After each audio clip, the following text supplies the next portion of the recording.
All right, hello everybody. It is another XGR, and sorry for my untimely departure from the recording last week, but It sounds like your obituary is untimely departure. I know.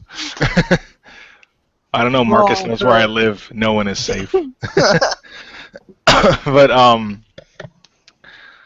so before we get started with our usual news, then catch up, and then go through the worst of the first half of our list, I figured I would quickly run through the last few best ofs that I had to leave before I was able to do.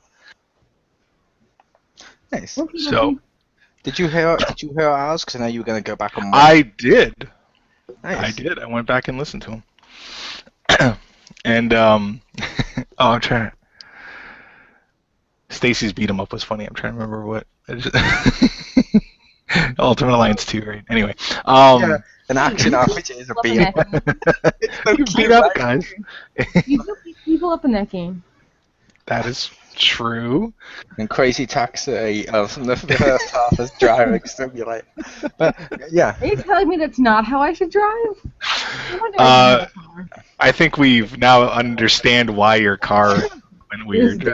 Yeah, no, It got killed. yeah. But I believe it was MMO. Yes. So for my best MMO, I haven't played a whole lot of them, but I think the best one I played in a lot of ways was City of Heroes. Probably because I think it's the only one I actually went back to later. But mostly because just it had a ridiculous amount of customization. Just because you could pick so many pieces of your costume, and there's so many combinations that you could make totally original people, or you could just make another Wolverine/Batman character, Marcus. But it was, and true, there is another game that is similar that added a third color, which made color customizing better. But just the number of parts it had, and the way you could build your character and all this different stuff, it was really good. I love the customization in that game. Plus, as far as I know, it was the first MMO that allowed flight, like just free flight, which was totally cool. It's also worth noting, for people listening, the servers for City of Heroes may have been taken down. However, they're apparently in talks right now to get them back up, hosted by fans. That would be awesome. But so that game could return. I would love that, but I don't trust NCSoft. They're kind of they're weird. But anyway, on to the next one.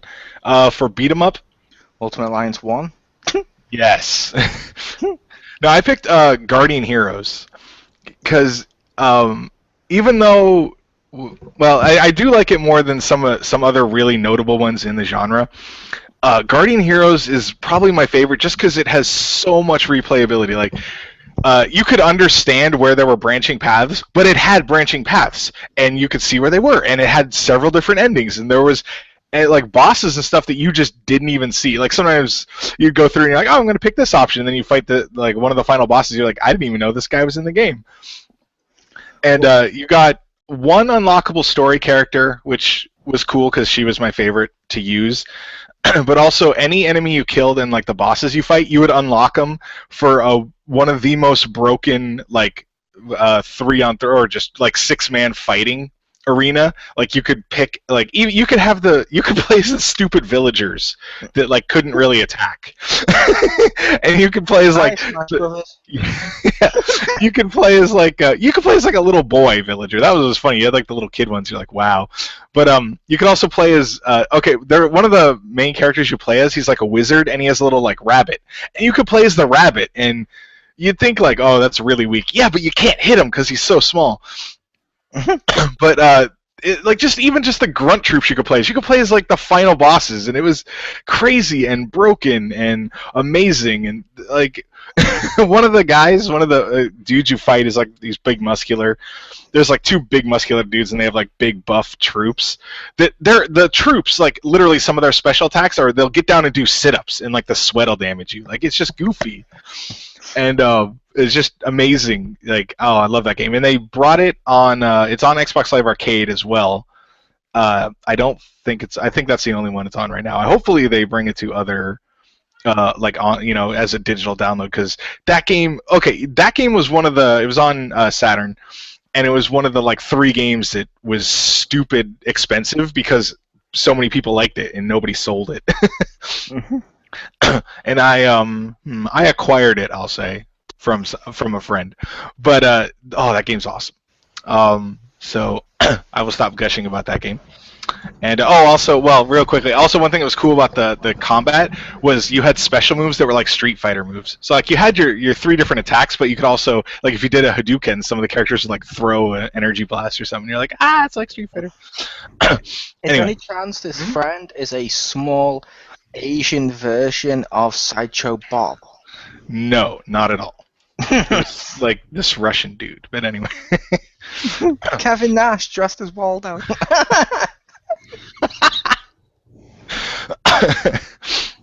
Oh, that'd be great. No, I wouldn't take anything from him. He'd probably hurt me.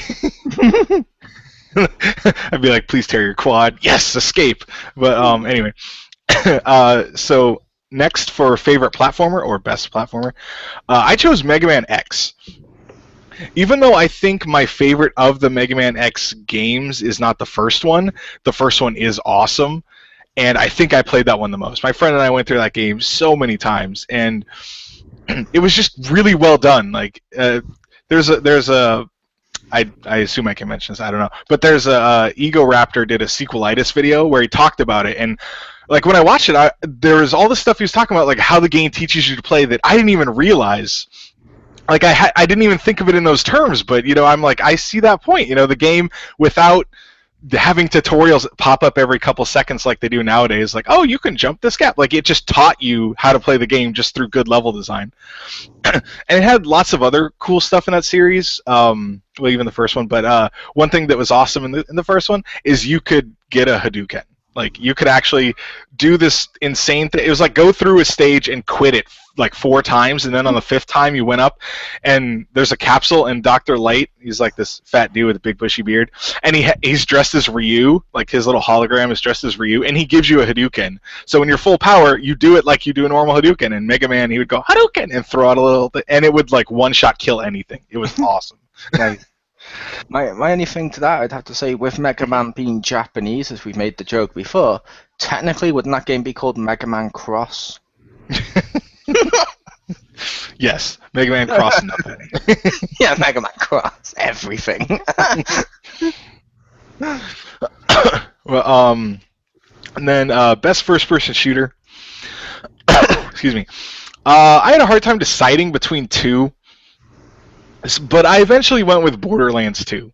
I know it's a lot of RPG, but it's, I would still say first-person shooter. Although if someone's mad that, like, that's not exactly a first-person shooter, then I would say Rainbow Six Vegas 2. But because that was my like close runner-up. But Borderlands 2. I would say that's a first-person shooter with RPG elements. Like The Legend of Zelda is an adventure game with RPG elements. I would not count that as an RPG. Yeah. Okay. Yeah, because I think, I definitely treat it as a first-person shooter. It doesn't really have a multiplayer versus mode that most people would be like, oh, that's super competitive. Like, you can do it, but I don't care about that. And that's what I like, that it doesn't really have that. And, it's a good co-op experience. There's lots of areas to do. And I think the second one, I like it a little better because it felt a little more polished, and they did a few changes that I liked. And even though part of the story pisses me off because of what they did to my favorite character from the first one, they had some really cool. They really. What the hell did they do to Claptrap? To Claptrap. Well, there's only one Claptrap in the second one. But like between the first game and the second one, they like kill them all off or whatever. I was joking as I assumed he wasn't your favorite. Yeah. No, I did like he was annoying, but I didn't hate him as much as other people, and I didn't love him as much as other people. I liked him. I just never called him Claptrap. I am nowadays. I like Crispy said when I was playing through the first one and second one and stuff with him. Mm-hmm. I kept just calling him Wally. He looked like Wally. Yeah. I'm sorry, he looked like Wally. Wally to me. Yeah. Well, I meant what they did to my favorite character that you played as in the first one. Actually, my favorite character in the first one was the dude that gives you the car. scooter. Like, he just had the best lines. Just when you'd walk up to the car thing. Well, that was the first one. Anyway, second one I think plays better. The plot's okay. I don't think the characters are as good, but I think overall number 2 I liked. I think that was my favorite. That's cool. And then are you getting the pre-sequel? I will get that eventually. I don't know when I'm going to get it, but I will most assuredly get that. And I will most assuredly play as Claptrap, who I hope, because, you know, like, you're on the moon and you need oxygen, but they said in the video where they showed Claptrap, they're like, yeah, he doesn't need oxygen because he's a robot. But, yeah. I mean, you still use the meter for, like, the butt stomp and stuff. But I was like, yeah, if he runs out, is he just fine then? And yeah, and I will say to anyone listening, as you may have heard in the past me do anti-Gearbox stuff, I did say I was going to give him a try. The fact Borderlands pre-sequel is meant to be good, I'm now really hyped up for the Gearbox game on PS4. Battleborn, or whatever it's called. The first-person mode, but I really want that game. I mean, they had Simon in the trailer with a walking stick, and then when it was like, okay, big muscular guy with a Gatling gun, oh cool, I'm going to be him, and suddenly, boom, lightsabers. Nope, fuck off, guy with Gatling gun, I'm him. And apparently that's not all the characters either, that's just 4. Take my money! I'm throwing money at the screen. And... Yes. I'm throwing money at the computer and nothing's going on. And, yeah, I mean, definitely Gearbox has some issues, but, you know, I do like the Borderlands franchise. So far, who knows, they might drive into the ground. To Gearbox, I'm just going to say, the only problems they've had is with games they didn't create. Yeah. However, every company has problems. I mean, Apple recently leaked out my nude photos.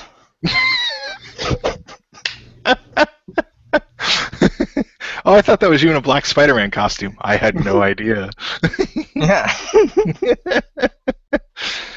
That was me in Just for Kane mask.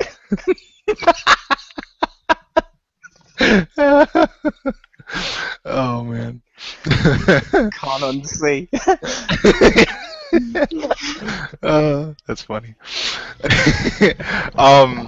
Okay, so next up is a third-person shooter. And strangely enough, I picked Gears of War 3. Just because that... I know, you know, Gears of War, it's definitely, you know, a dude bro kind of game. And... but I mean, there's a reason that, you know, that gameplay is so successful. It's because, like, the first one kind of made it a thing, you know. But really, what I like about the third one is the story's pretty good. But you know, they also have the Horde mode, which pretty much, you know, that the Gears series started that whole kind of, you know, like co-op versus waves of enemies, you know, in the style of how it is. But then, so they have the story mode, which you can do co-op. Then they have the Horde mode, which is really fun co-op. But then they also have the Beast mode, where you play as the enemies and try to kill the humans, and that's way too fun. Like, they only have 12 waves of that, where there's, like, for each map, where there's 50 of the humans, and I'm like, I kind of wish there was longer for the for the Beast mode, because I really like that mode. I will say I do like Horde modes and stuff. Although I don't know if Stacey would agree, because she's really quiet, man. But something I miss on first-person shooters. Did you ever play Time Splitters, where like you could be the gingerbread man and the duck and stuff? I played a little bit of the third one, I think, or maybe it was the second. I miss bots. I miss being able to do. Like, okay, that me and Richter are going to team up on one side, and fuck it, boom, an army of bots. Let's see what happens. I miss that. They're like, you don't want bots, you want human players. No, I don't, I want bots. Yeah. Or you want human players. No, bots, give me bots. Yeah, even on the co-op side, sometimes, yeah. That's not the same.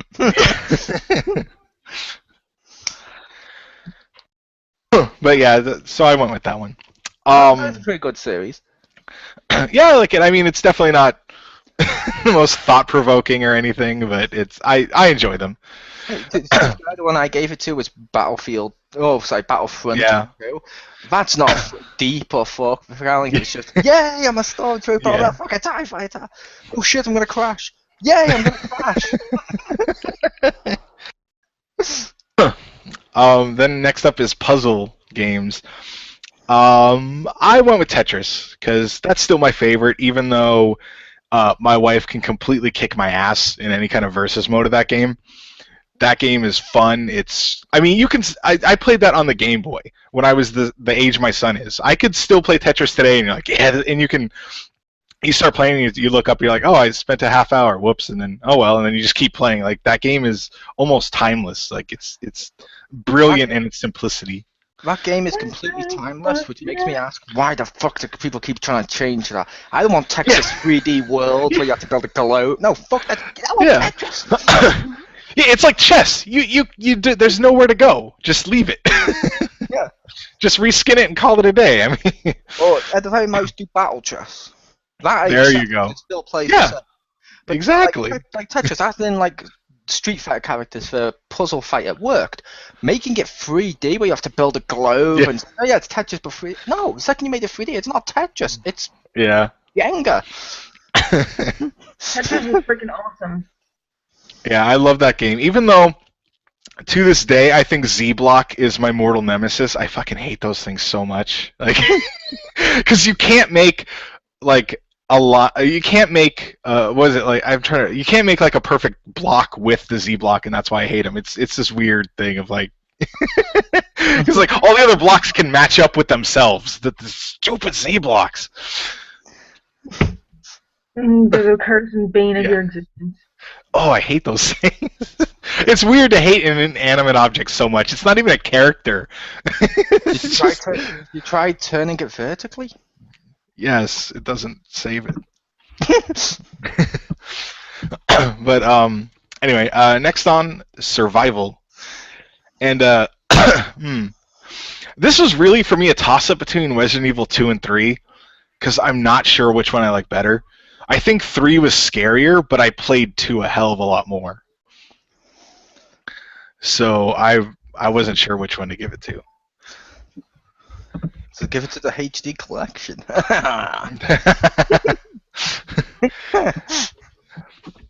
So well, I think 2 is easier. So maybe for pure survival, I would go with 3 because I think it's definitely freaking scarier. Like, oh my god, dude, the parts where Nemesis chases you, that's terrifying. Yeah. Get your pants off. Yeah, well, it's like normally, it's like, oh, a jump scare, and you're like, oh, those are cheap. But like a jump scare that then is a chase, like that's terrifying. Like, To be honest, it's one of those things. If something chases you, you either like almost always your reaction, especially if it's larger than you. A lot of times your reaction is to run, and it's just it's like fight or flight syndrome. So it preys upon a natural, human reaction, and then I'm like, this is effective. yeah, and like I said, Nemesis, completely unkillable in that game almost, because you'd chop off his limbs, he'd come back. Yeah. How pissed were you in the film where they killed him by just dropping a helicopter on him once, which they did that in the fucking thing, and he came back? Movie-wise, I think that was probably the best Resident Evil movie I saw. But yeah, it was. Actually, my first problem with Nemesis was, I swear he was like 5 feet high. I was like, dude, he's like 8 feet in the game. That guy looks short. And then, he dies. I'm like, that kills him? Like, no way, dude. You have to put so many bullets and rockets in that dude, and you can only kill him all the way at the end after you say a cheesy one-liner. Like, that's how it has. That's the only way to do it. That'd be like in Batman v Superman if Bruce Wayne manages to beat Superman with his bare hands. You now have my permission to die. That's gonna happen. He's just gonna choke him, and everyone's gonna be like, "No, wait." He's just gonna choke him like a kinky sexy. No, I mean, but yeah, when it comes to that film, if he uses robotics or kryptonite or anything, cool. If he did it with his bare hands, that's like dropping a helicopter on Nemesis. It shouldn't work. That is true. It's like when you buy a Where's Waldo book or Where's Wally book, and people have circled Wally. Oh, He's just completely undone on his purpose. I hate that in the library. Yeah, that was the bane of my that was the bane of my existence in school. Where in school, 2 types of books were always, or 3 were always checked out the library: Goosebumps, Asterix, and Sweet Valley High as well. But also we also had Where's Wally. And some little douchey kid would get it and circle him and go, there you go, I found him. I don't care that you've managed to show me that you've managed to find him. All you've done is stop me finding him when I look at the book. You've ruined the book. You've ruined it.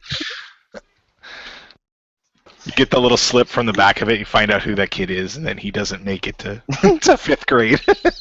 I didn't do it. Or whatever. Like that. So I swear to God. Swear to me. Dangling over the banners to the school. Maybe that'll be their beef in Batman v Superman. Yeah. Superman's just like, I need to find Waldo or Wally, and he just flips a page and there's a circle, and he's like, Bruce. Yeah. That should happen. Oh man. Okay. We ended, or the last one was licensed, right? Yeah. Yes. Okay. For best licensed game, I went with Transformers: War for Cybertron. You probably could pick Fall of Cybertron because they're both really good, but I'm just gonna go with the first one because it showed that Transformers could be a really good game. And you look at the premise and you're like, how could that not be a good game? Well, 20 years have shown you that somebody messes it up somewhere. But that game was just really cool because I felt it was it treated the source material with respect. Even though they redesigned people, a lot of times, it wasn't like Bayformers where you look at Bumblebee and you're like, huh? Like you could look at Bumblebee and you're like, it's Bumblebee. Okay. One sec. Yes. Speak, Pew Pew. Hello. Okay, we can hear you now. She was experiencing technical difficulties, so we couldn't hear her. But continue, Rick. Sorry about that. Okay. Oh, that's fine. But you could play it single player. It was cool that it had co-op, although it was strange because it was 3-player co-op, and that's just like there's nothing wrong with it, but it's just weird, because a lot of games it's like 2 or 4, and you're like, they're like at 3, and you're like, okay. But that was a really fun game, and I like it because I'm a Transformers fan, and it was cool to finally get a really good video game for the license. So and it's one of those that should get. Which one of the I misheard you a bit at the beginning. Which one did you go with for the Transformers one? War for Cybertron. Fair enough. Yeah, that was like awesome. I like Fall's really good, but it's so it's like debatable for me which one I like better because it kind of shifts like per week, if that makes sense when I think about it. Like, War was better, and then I'm like, well, but Fall was better. So we'll say Transformer games. I've liked War. I've liked Fall. I kind of enjoyed Darkspark, but not as much as those two. I really liked Armada on PS2 as well. But that was cool. I was so disappointed with stuff like Beast Wars and stuff. It's like, no, why are you making horrible games out of something that's designed to sell toys? Surely it should be the easiest game in the world. Yeah, actually, Armada was a really good game. I don't know why that didn't catch on, because, that was actually pretty good. I think War and Fall are better, but... I'm thinking the reason it didn't catch on was it was based on Armada. And the reason Fall and stuff like that was sold because you got G1 Optimus for all the little babies out there that can't accept Transformer can evolve since G1. Oh, I like old Prime. Oh, I like G1 Prime as well, but I also appreciate like Beast Wars had its story. And no, definitely, completely dismiss all the other stuff like some do. Yeah. No, sorry. Child came up. That's why it was an odd break of like I liked Optimus nothing. I definitely. It's like we're done here. Leave hangout. No, I actually like a lot of the ones. It's just sometimes it's a design thing, like Bayformers. Like some of the designs I don't like, but other than that, some things are fine. But like Armada, I actually which Prime was that? Oh yeah, that one was actually kind of cool. Although, I like the fire truck one from Cybertron? Might be Cybertron, the fat one. Robots in Disguise? Yeah, like, I don't know, I kind of like that one. I'm fine with truck and monkey and fire truck, like, that's fine for me. But admittedly, for a video game, I did want a G1 game, just because... Which makes sense.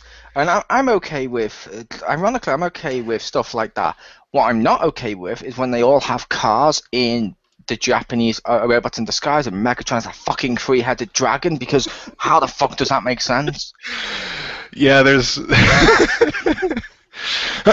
well, admittedly, even in like War, the Cybertron games, it's kind of weird when you're just like, all right, everyone's like a vehicle, and then it's like, oh, Insecticons, and you're like, okay, it's like maybe, but we'll let that go. But yeah, it is kind of weird when I forgot, because I didn't watch much of the show of robots in disguise, but yeah, they were all like like rescue cars, and then the bad guys turned into like a shark that flies and a skunk.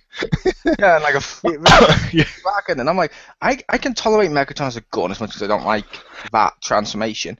I prefer him as a tank. Fuck off making him, and I like him as a T-Rex when everyone else is animals. Why the fuck would he be a three-headed dragon out of nowhere with a black Optimus Prime? The toy of that Megatron is awesome because I think he actually did this once in the show, but it can transform into like a big hand, which I think is like stupid and awesome at the same time. And it actually big hand so he can hold himself. yes. Well, he could like. What was funny with the toy was the way it had a little lever in it, so when you turned it into the hand, you could like pull the lever and it would actually close the fingers. And I'm like, ah. But I was like, if you take this, if I buy Amiibo, I can dig up the Megatron, and I could play Smash Brothers because he could sub in for Master Hand. Yeah, that's it, the Master Hand. Yeah, the Master Hand. But yeah, all right. So that was the rest of my list from last time. Oh man, yeah. I like the list. Yeah. And sometimes it's fun when it deviates into Megatron transforming into a stupid hand for some reason. Yeah. That one also, like, randomly, just why not? That one could also, that one had like 6 or 10 forms or something. So Dragon was probably one of the better ones because it was like Robot Dragon Hand, I think an elephant, and I don't remember the rest because it was like an elephant. Because his weapon, it like you could put him on the sides like tusks, and the tail would make like a trunk. And if you've I'm got like, an elephant, sure. At one point they need to make the joke of, oh, is anyone going to address the elephant in the room? And there's Max, I have a name. I feel like if there was an elephant in the Beast Wars show, they would have made that joke and it would have been glorious. Yeah. Would have just been Prime. Anyway, so now we will go to this week's stuff. So we'll go news, catch up, and then the worst of the ones that we covered. So who wants to go first for the news? I'll go first, as mine's probably the smallest news on here. Enjoy Up Games has announced that it will be publishing Quantum Studios Rock Zombie on Wii U eShop. So just when you started that, I was like, oh wow, enjoy your games. I'm like, damn, what happened? Yeah, Enjoy Up Games. Yeah, it's billed as a tribute to classic combat titles like Final Fight and Golden Axe.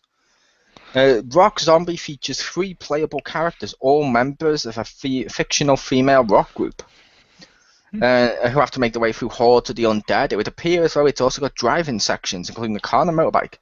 The press release read, "What would happen if a concert of a female rock band was invaded by a horde of zombies?"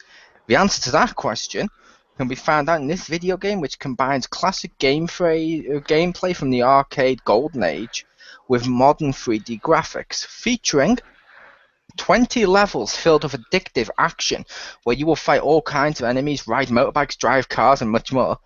A terrifying story told through 300 comic strips inserted between the action sections of the game, 3 awesome characters to choose from of Zoe, Sasha, and Crystal, a wide range of weapons, costumes, concept art, loads of unlockable costumes, material at the Zombie Museum, and an original soundtrack that combines hard rock, nu metal, alt rock, that will immerse you into a really dark and rainy urban atmosphere. That sounds really cool. It does. It's just awesome. I don't know why. It's just looked awesome. I was like, okay, I'm really kind of high on that game when they announced it. Like, okay. Sounds cool. Yeah. I hadn't heard of that, but that sounds really cool. I'm looking forward to that. Now, I will point out, like I mentioned, it's a Wii U eShop game. Before people, if anyone out there goes to look at it and is like, oh, but this doesn't look as good as Destiny. I shouldn't laugh because there are people like that, and that makes me sad. But they are. That's why I had to put the disclaimer. It makes me sad that there's people like that. Speaking of people like that, hi, Stace. Fuck you. Her hatred out of nowhere.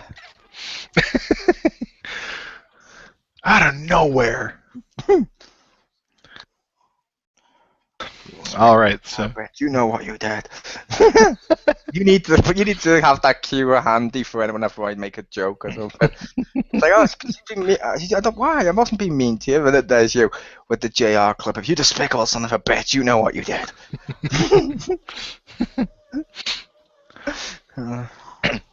all right, so do you want to go next, Stacey, or do you want me to? I'll go next. Okay. All right. So, Mojang, you know, the Switch company behind Minecraft. Oh, I thought it was the thing Austin Powers had to get back. I've lost my Mojang. Mojang Jojo. Yes. It's a building monkey. Okay. So anyway, they're in talks with Microsoft to buy Minecraft for $2 billion. So yeah, $2 billion. But this is kind of weird since like I don't think they're gonna do it. But people say they're gonna do it because like the guy who's owned who's gonna own Minecraft, you know, he's always like you know, kind of gone against like big farms and stuff and outside investment in Minecraft. So it's also worth noticing on that case, Stace. The owner of that company has said he would stay around with the company. Apparently, this is a report that he would stay around with the company after Microsoft buys it, just for the transition purposes, and he's going to leave and go elsewhere. Yeah, but then as soon as he leaves, it's gonna fuck up. And I will also point out, I think the internet's stupid. Okay. Yes. We already know this. No, the amount of people, when this got announced, I understand it can affect the PS3 and PS4 version of Minecraft. Reports say it won't. They'll still support all of them because they see it as like Microsoft Office, where it needs to be on everything, like iPhones and stuff. Yeah. However, a load of people when this was announced was doing stuff like hashtag RIP Minecraft. Oh, this is going to kill Minecraft forever.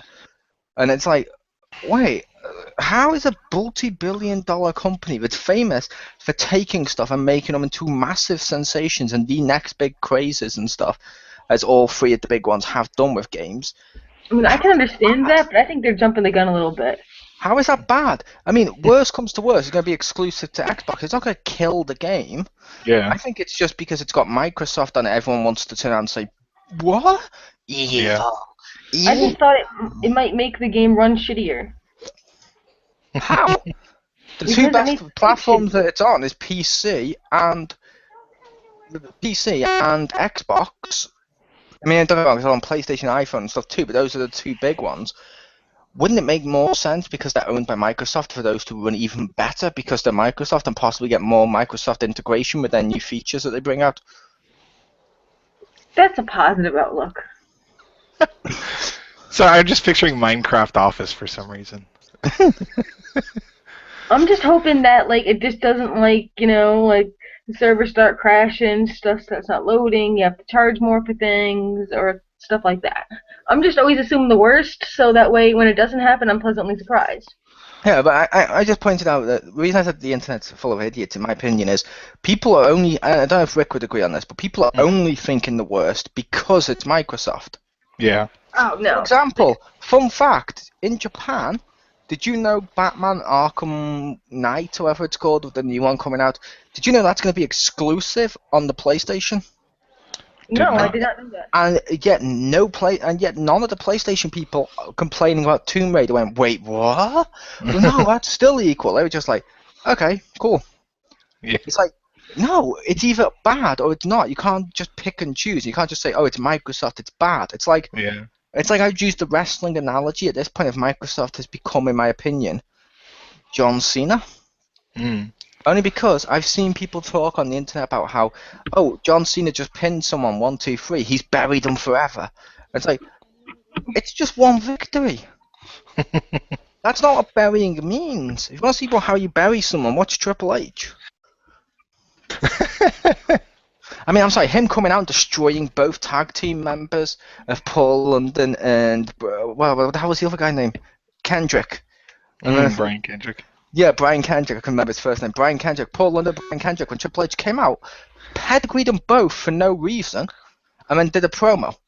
That's burying because there's no reason. Winning in a matchup you're in.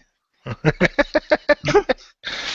the matchup, everyone's like, no, he buried the Wyatts because he pinned one of the Wyatts in the matchup, and then he did his finishing move to the others when they ran in the ring. And I'm like, they ran him one at a time, and he's a world champion. It's not burying. Basically, all we can do is fear for the worst, hope for the best. Yeah, but at the same time, like I said, I bet you, if this turned around and it was like Nintendo or Sony that wanted to purchase Minecraft, I bet you there wouldn't be as much negativity. Yeah. And I think that's wrong. Yeah, it's wrong. I mean, like I said, last gen I was against the 360 and I had major reasons for thinking the 360 console sucked. However, I didn't say all the games they published sucked, they just weren't for me. I know people that enjoyed them. And this gen, they've changed so much now. It's like Microsoft bends over backwards. They even have to apologize for daring to make an exclusive for Tomb Raider.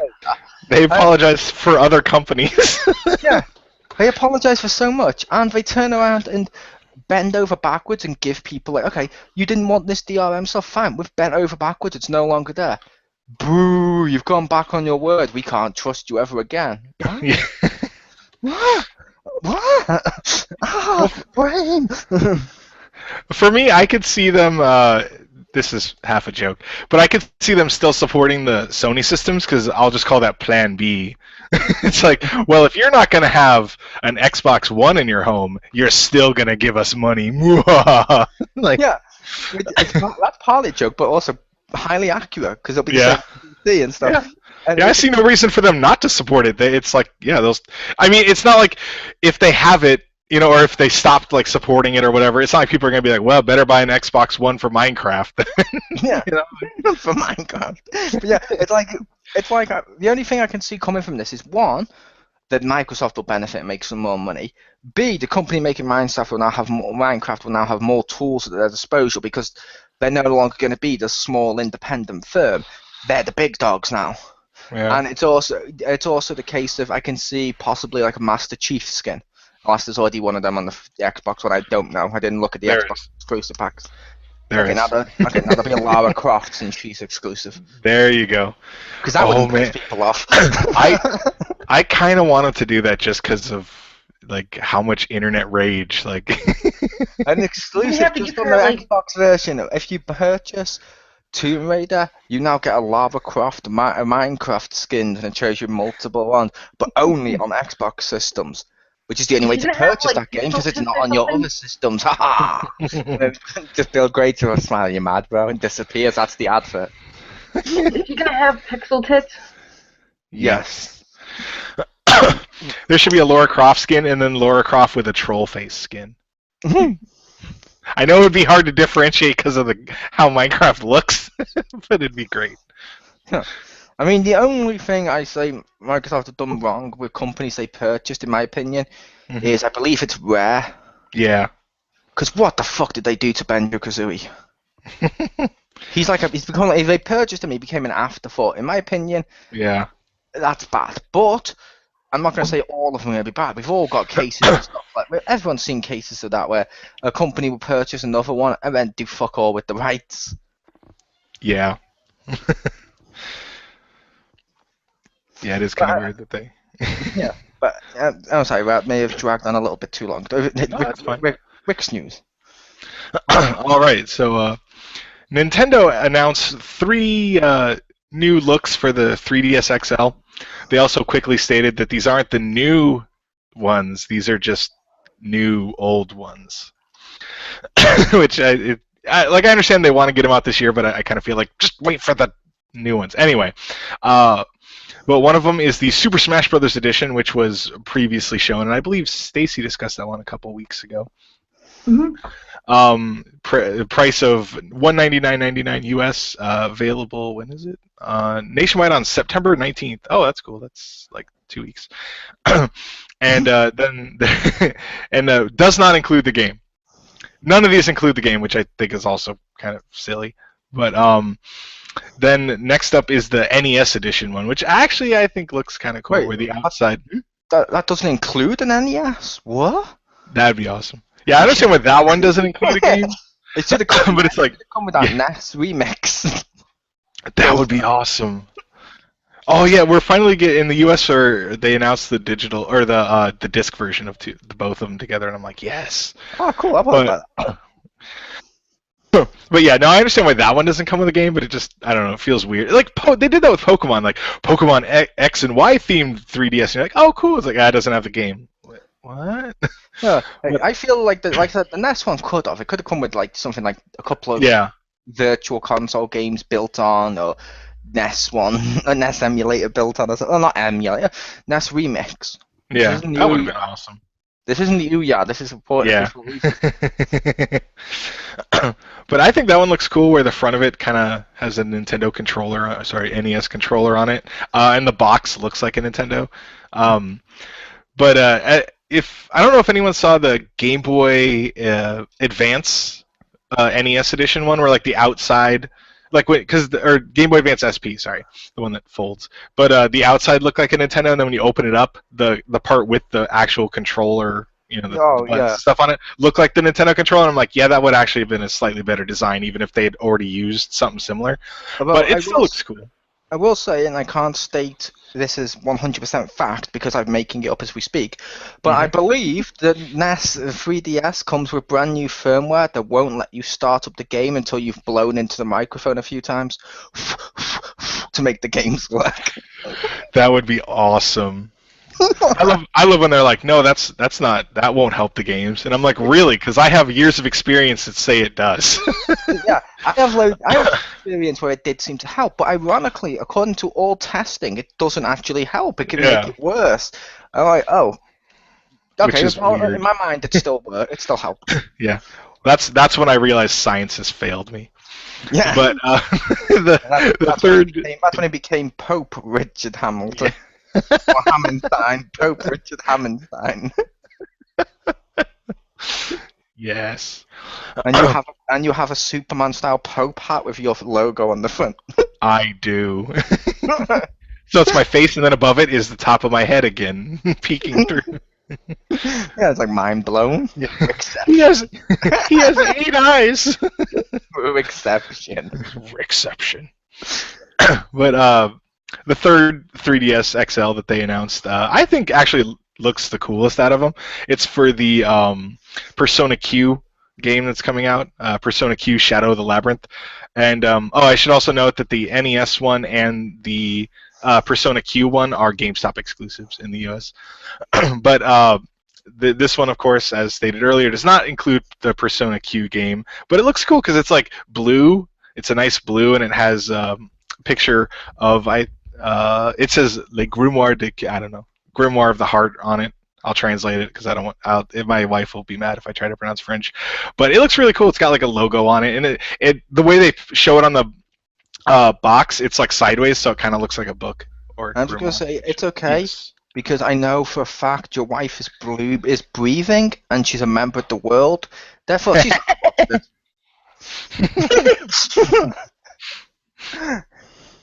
We benefit from a lack of audience. There you go. But yeah, but it looks pretty cool. But do they have dates on that one? The NES one goes on sale October 10th, and the Persona Q one is I don't think it says.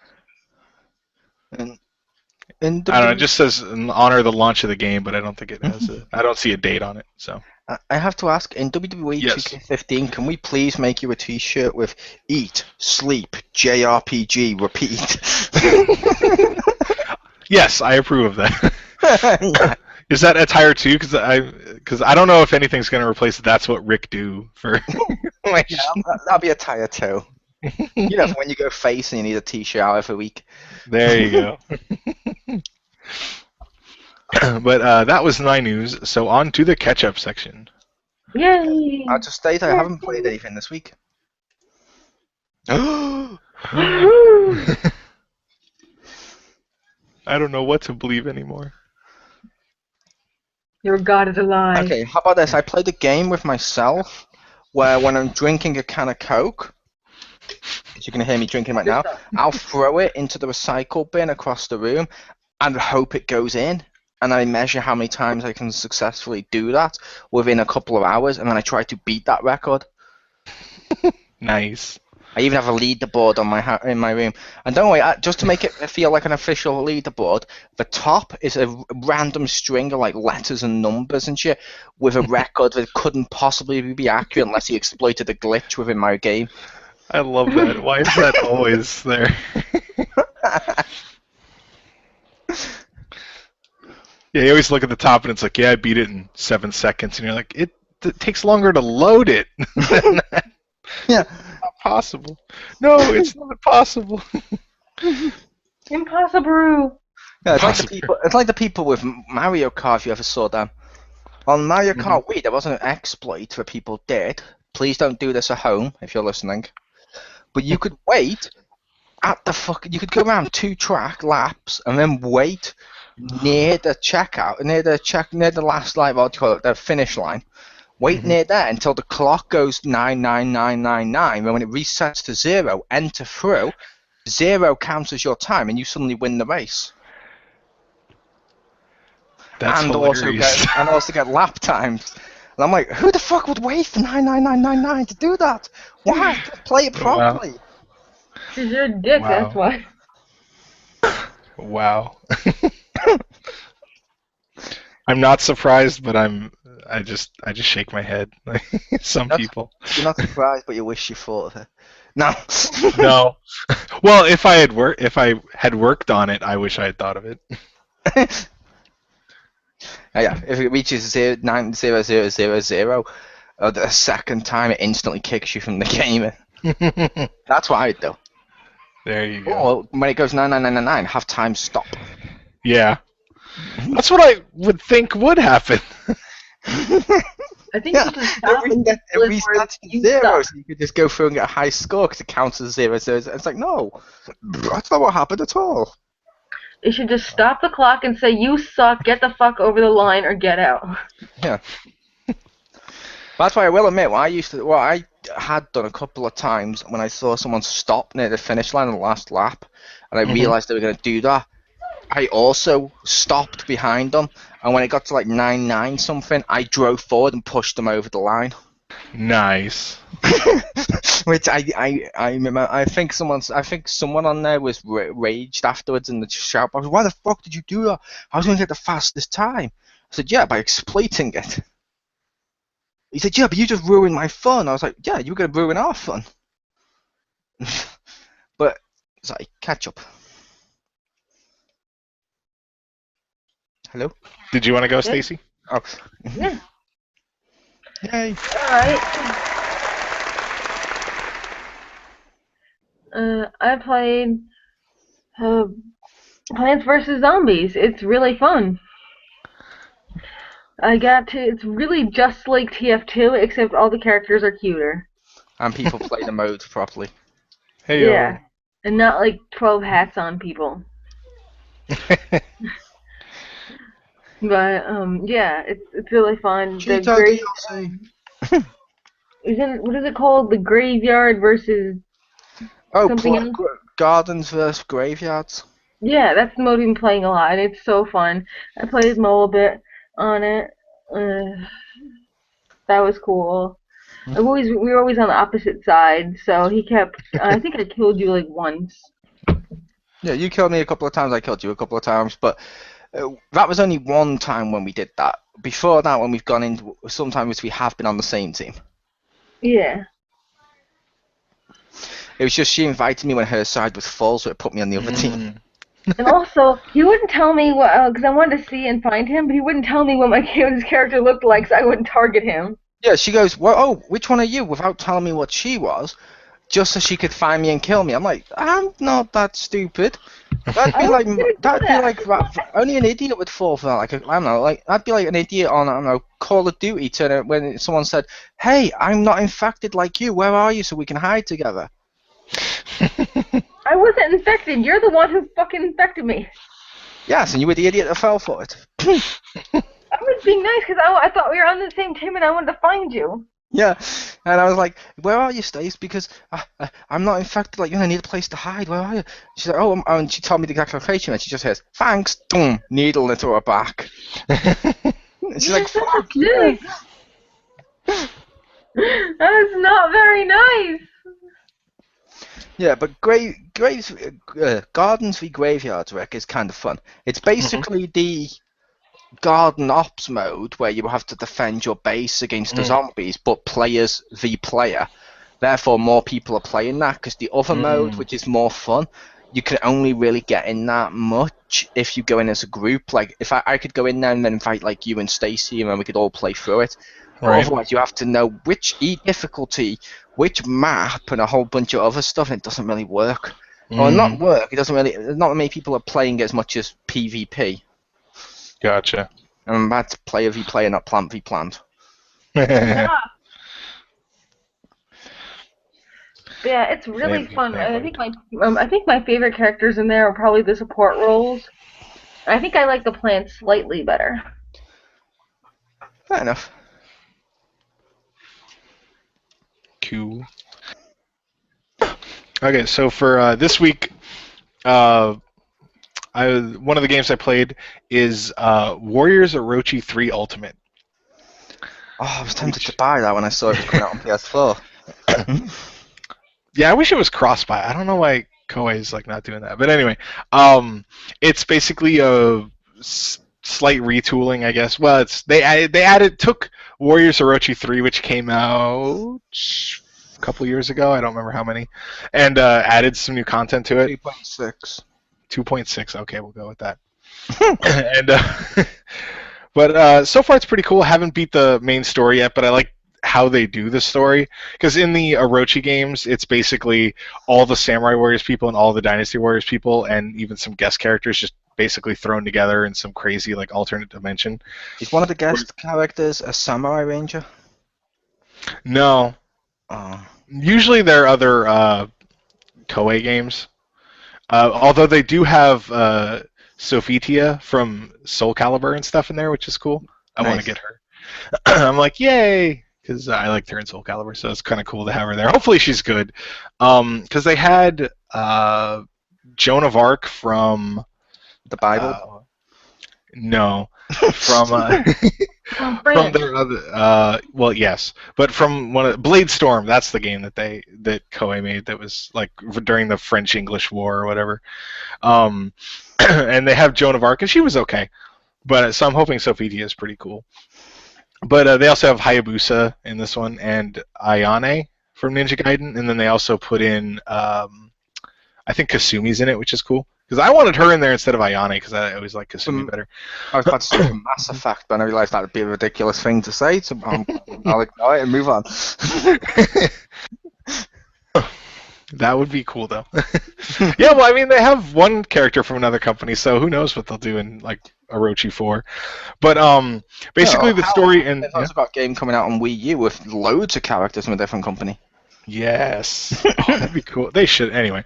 But then they probably couldn't sell it on, like, PS3 and PS4 if it had Link in it.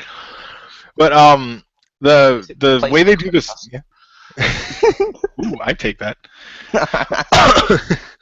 But the way they do the story is that it kind of starts almost at the end where most of the people are dead. So you have these three people, and they're like, okay, we're going to mount a final offensive on the giant eight-headed...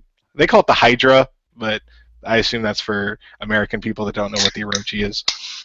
But, so it's like a giant eight-headed dragon, basically, and they're like trying to fight it, and what they're doing doesn't work. And they're like, oh, well, I guess we'll just retreat. And then this mystic girl saves you and basically takes you to like this pocket at the end, somewhere in time or whatever.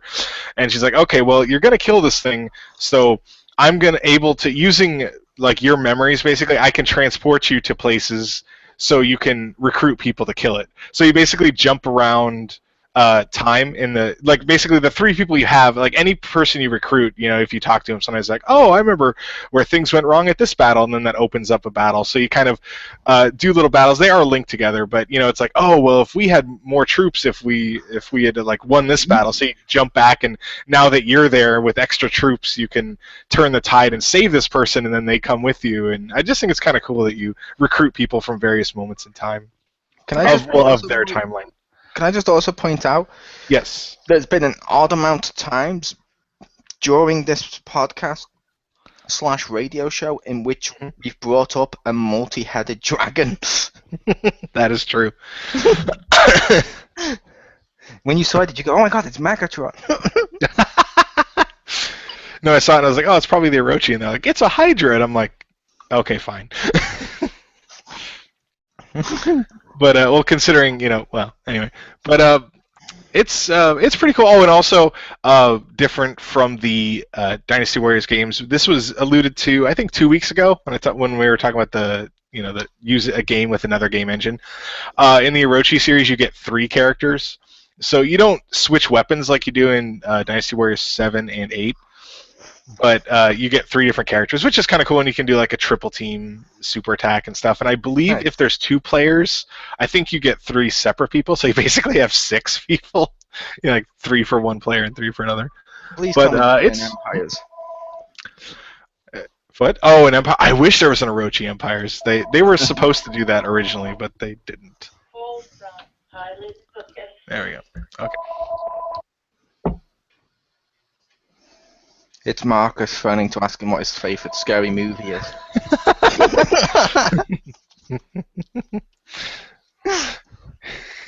He's like, if you don't pick up, this celebrity is gone. No, Marcus.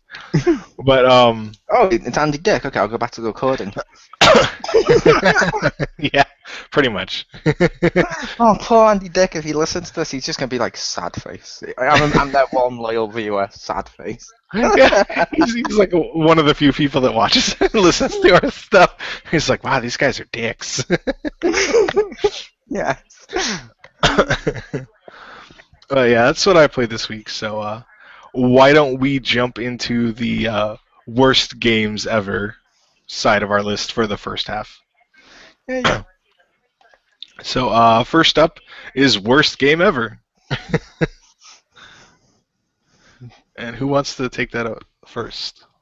I'll go first, because why not? Since everyone else is quiet, but I'll go with Teenage Mutant Ninja Turtles on the Amiga. I believe I showed that to Richter. Yeah. It looked better, played worse. They made the NES version of Ninja Turtles much worse, if that was possible. It was unplayable, and as well as that, in order to get into the game, you have to be like a fucking spy or something, because you get this book that when you opened it up was all brown fucking paper with really hard to see text and a wheel on the screen, like the anti-piracy devices, so you had to figure out what the code was based on what it told you, like which page and row and stuff. So you go, oh, okay, done. And it's like, that's always horrible, and they did it that colour so they couldn't photocopy, and it's like, it was horrible. I hated having to solve a fucking puzzle to play a game. Yeah. Because imagine me as a little kid. What little kid wants to basically crack the Da Vinci Code in order to play Ninja Turtles? Yeah, those. I mean, that'd be like when you rented Ninja Turtles from Redbox. When your son goes, can I play Daddy? Not until you solve this, and you throw him a Rubik's Cube. He'd be like, I'll just play Minecraft.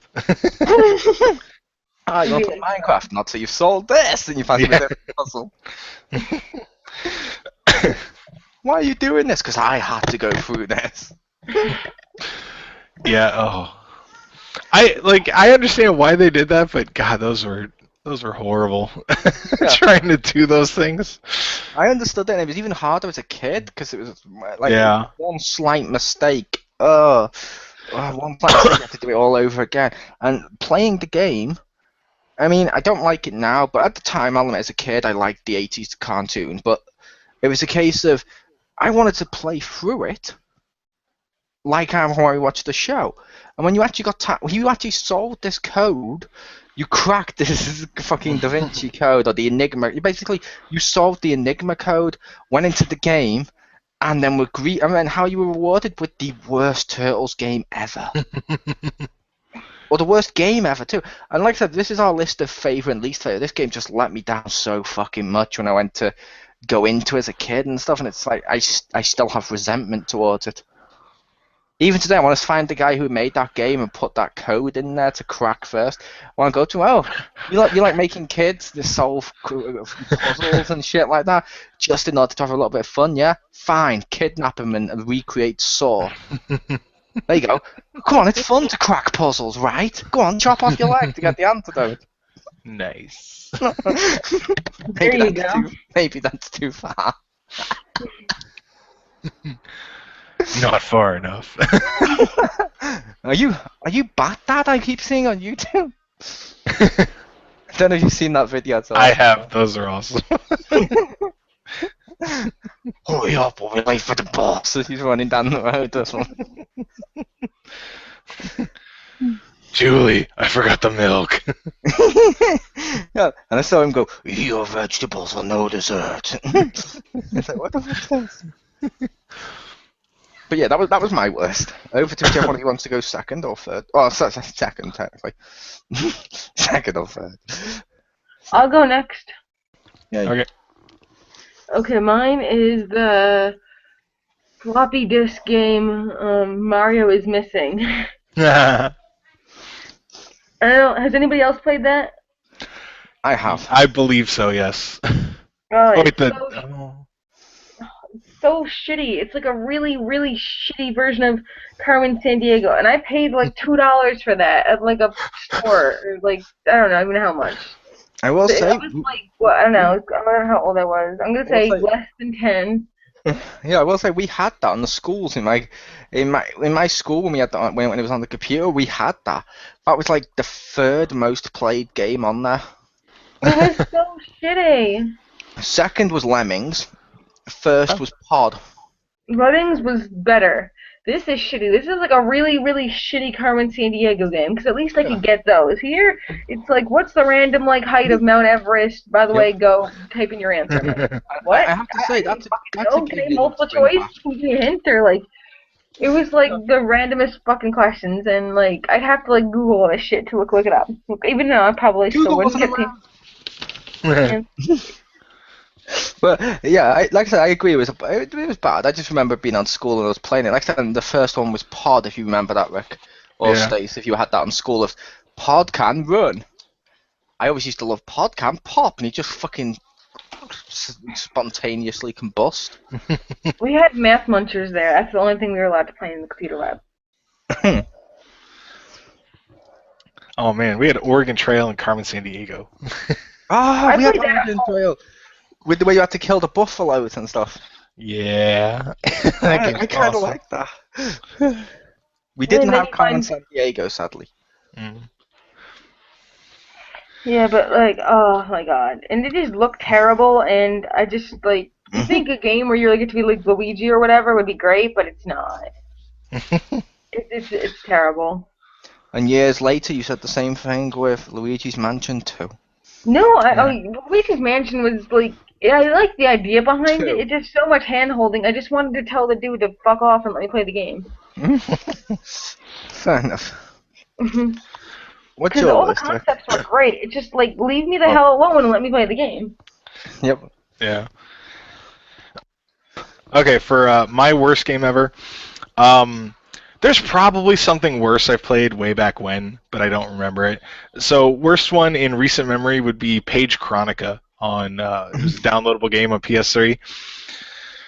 Oh jeez, it had a cool concept where it's like, oh, you spell words to power up your attacks, and it was a platforming game basically.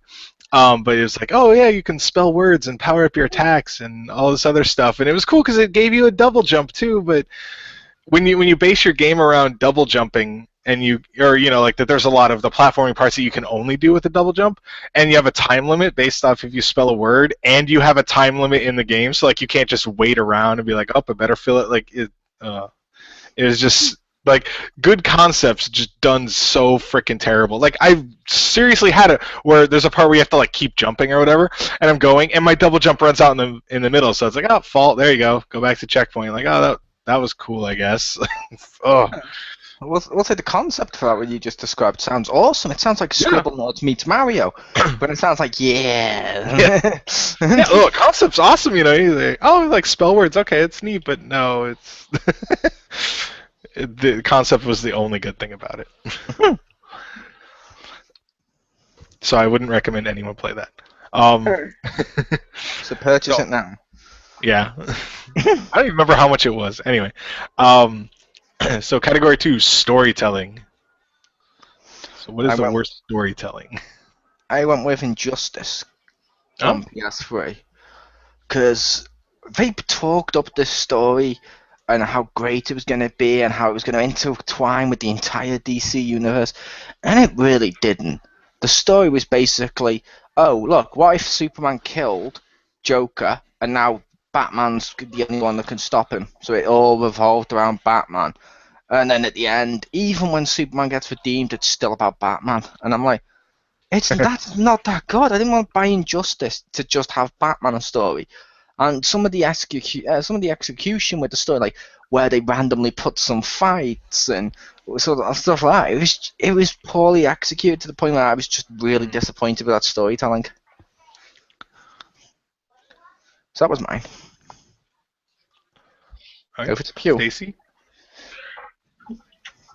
Mine is more like personal, like because I hope really awesome for it, and it's not like the worst storytelling thing ever, but it's the worst because I expected a lot of it, so it made it worse for me.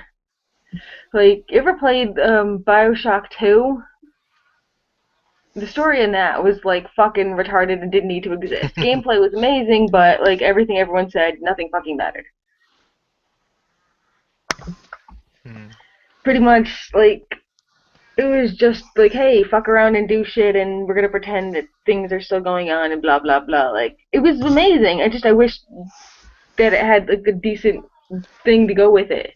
It just said, here's Rapture and fuck shit up and stuff. Yeah, and like, and it's not the worst one ever, but like because it's following the first Bioshock, like, oh, it's a bit let down.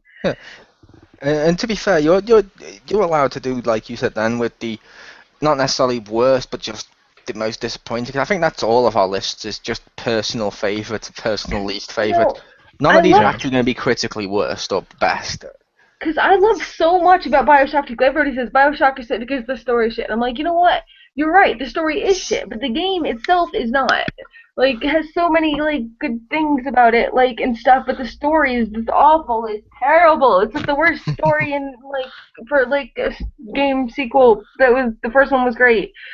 Like because it puts so many new elements into the stuff, and I just like playing it for that, you know. But like I just pretend I ignore everything everyone says, or don't talk to anybody or listen to any of the recordings.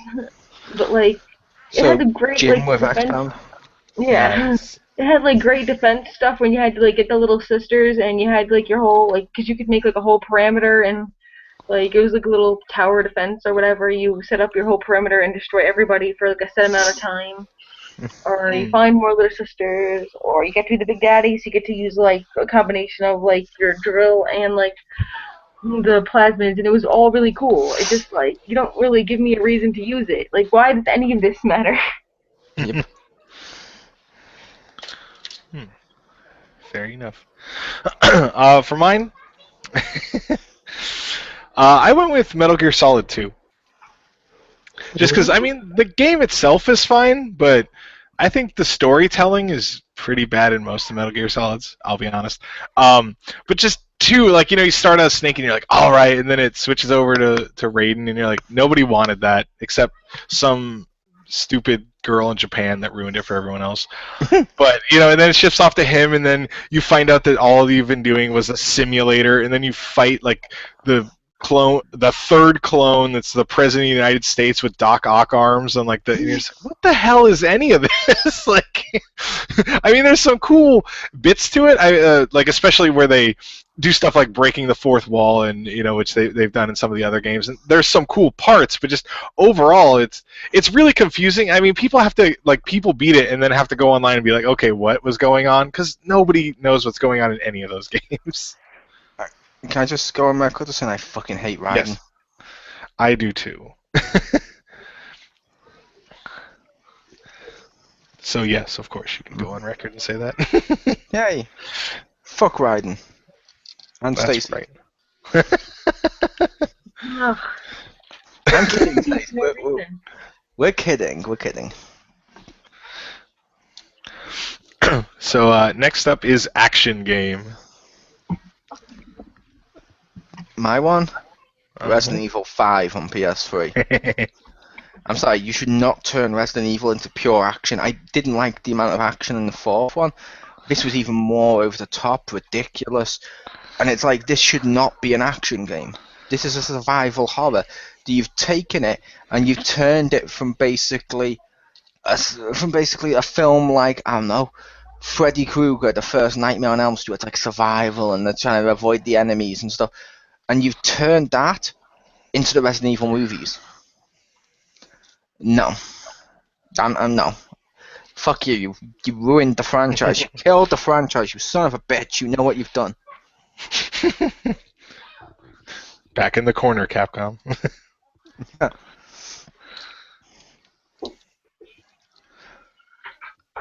That just not upset, but more angered me that they did that. Yeah. I could definitely see that. So what's yours, Stacy? Mine was from Mass Effect 1's action that was terrible. I did not like it. Any of the fighting and strategizing was done better in the second one. Everything was done better in the second one. The shooting was terrible. Anything that wasn't making decisions or storytelling directly was terrible, I think. It just you're drunk as shit whenever you use the weapons. Exploration was fucked up. You can't fight the monsters in the exploration because it takes too fucking long, and they always hide and be a dick and emerge under you, and just all the fighting in that game, and any kind of shooting or doing anything running around or whatever, it's just fucking awkward, and I didn't like it. That's my worst part of Mass Effect. It's because literally I had unless my friend told me to buy the second one, I wouldn't have bought it. Fair enough. All right, and so for mine, yeah, this has to be here somewhere, but I've actually played them. The Zelda CDI games. Ha! That's fine. Zelda one is mine, but it's a different one. I've played 2 of the 3, and no, I couldn't tell you which ones. I played the one where you play Zelda. I know that one, and then I don't know which of the 2 Link ones I played, but they're all interchangeably horrible. It's probably Wand of Gamelon. Might have been. It probably was, but I don't remember. But oh my god, those are. I think that's the one you play Zelda as. Oh, is that the one? Okay, because weren't there 3 of them? Right? There was 3 of them. Yeah, there's 2 where he plays Link, 1 is Zelda, and my friend, I don't even know why. I think he bought 2 at the same time. And we went home and played them. We're like, these are fucking terrible. Don't you always play as Zelda? She's the title character, the one in green. Oh, that's true. Fuck you.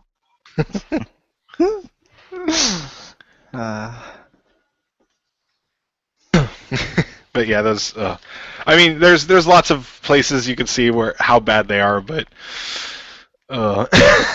having actually played them, it doesn't make it better. It doesn't make it worse. They're just. I can safely put it on that list because it's so bad. But anyway, try to get that taste out of our mouth. We'll go into worst adventure game. The adventure game that let me down the most was The Testament of Sherlock Holmes on PlayStation 3 is what I played it on. Because I was like, I love Sherlock Holmes, as people know.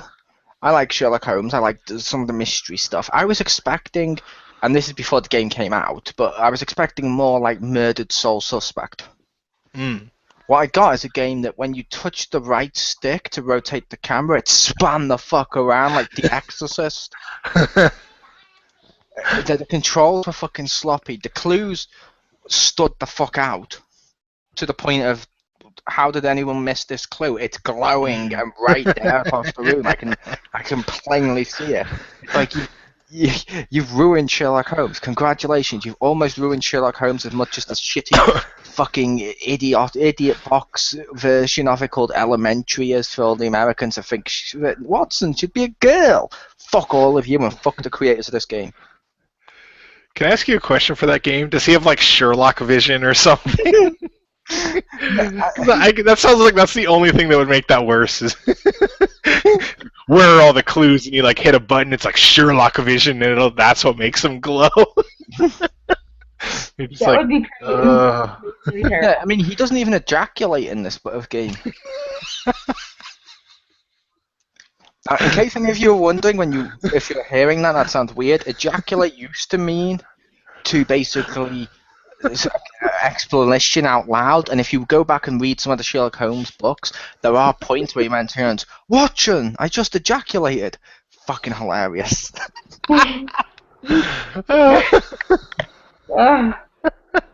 that's awesome. There's even times, like one of the times, which one? What was it? It was something like he wakes up like, "Oh, I woke up startled with the realization I just ejaculated," or I woke up with a sudden ejaculation. It's like, what? He's 15 again. I've done that. It's time to bury the sheets in the garden. But yeah, like I like Sherlock Holmes. Like the Robert Downey Jr. film's cool, the book's awesome, the Sherlock show on BBC cool, Elementary shit. But it's a case of this just let me down. It was like every box it was supposed to tick, it just didn't. It's like they just said, "Fuck it. Here's a game that's sort of detective. Fuck it, Sherlock Holmes is a detective. That's a put him on it." It's like, fuck you. Well, that was mine. Alright, mine is Zelda ejaculate. game.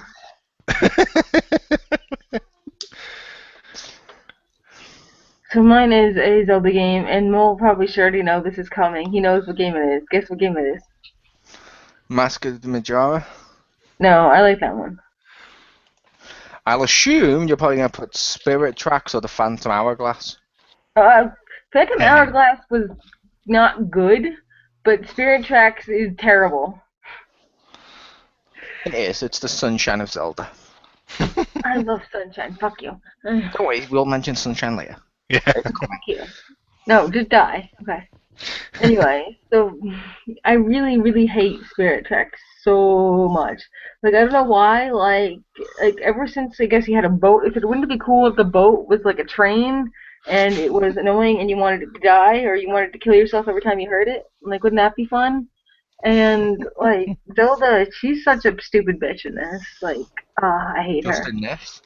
And she's okay. One problem with Zelda in that game is she's scared of mice, and there's puzzles where you have to like block a mouse hole. So she and I'm like, you're possessing a giant suit of armor. Just step on the mouse. Just kill it. It's you could fall down on it, and it's not gonna win. Yeah, like that. Fair with Zelda, when you say she was a fucking stupid bitch in this, just in this. Come on, I've played Skyward Sword. Okay, maybe, like in this one, she's extra stupid big. Like as soon as he says you two have to help save like time or whatever shit or whatever, he goes, "What? I was just gonna sit here and be princess or whatever. I have to actually do things." And she literally says like the text. I don't remember the exact words, but it's like, "What? I actually have to help or interact or something like that." She literally says that. As opposed to trying to push him off a cliff. It's just like she's oh my god, she's really worse than useless half the time because she doesn't want to do what you want her to do, and she just complains. And then the whole train aspect, laying down tracks and going to shit, and Oh my god, did that make me not care? I just want her to I wanted Zelda or the villain to tie her down 2 tracks, like an old 1920s movie, and then Link would have to save her, and then instead he just watch and high five the guy who tied her. That's oh my god. And I tried to freaking sell it back, and they're like, yeah, you're not gonna get any value for that. I mean, I could take it, but I would just throw it in the trash. And fuck, nice. I can't even sell you. The only way that story would have been better would have been if you'd gone to sell it back and the store had vanished. Not in the building. Oh man, that would be amazing. And I don't see why it would be. I don't see that game being so bad they wouldn't take it back. They've taken back Aliens, Colonel Marines, and Duke Nukem. I'm thinking it's just and Enter the Matrix. It was either the format or it was the manner in which it was, the state of how it was. Yeah, it was fine because I barely even used it. But maybe it was. I didn't play it immediately after I got it, so maybe it was old or something. But literally, he said we could take it back. We're not going to give you any money. I'm literally just going to throw this away. Oh, so you didn't try trading it in. You tried to just get your money back. Fair enough. They said they couldn't get any money for it. That's weird. That's what they told me. They said if you need a garbage can, I have one here. Yeah, I think that's really weird. I don't know. What do you think? That sounds weird considering that the game is weird. I don't. So this could also be because this was 5 years ago when the GameStop was under different management, I think, and that dude totally hated me. So it could also be that. I could see that. Yeah.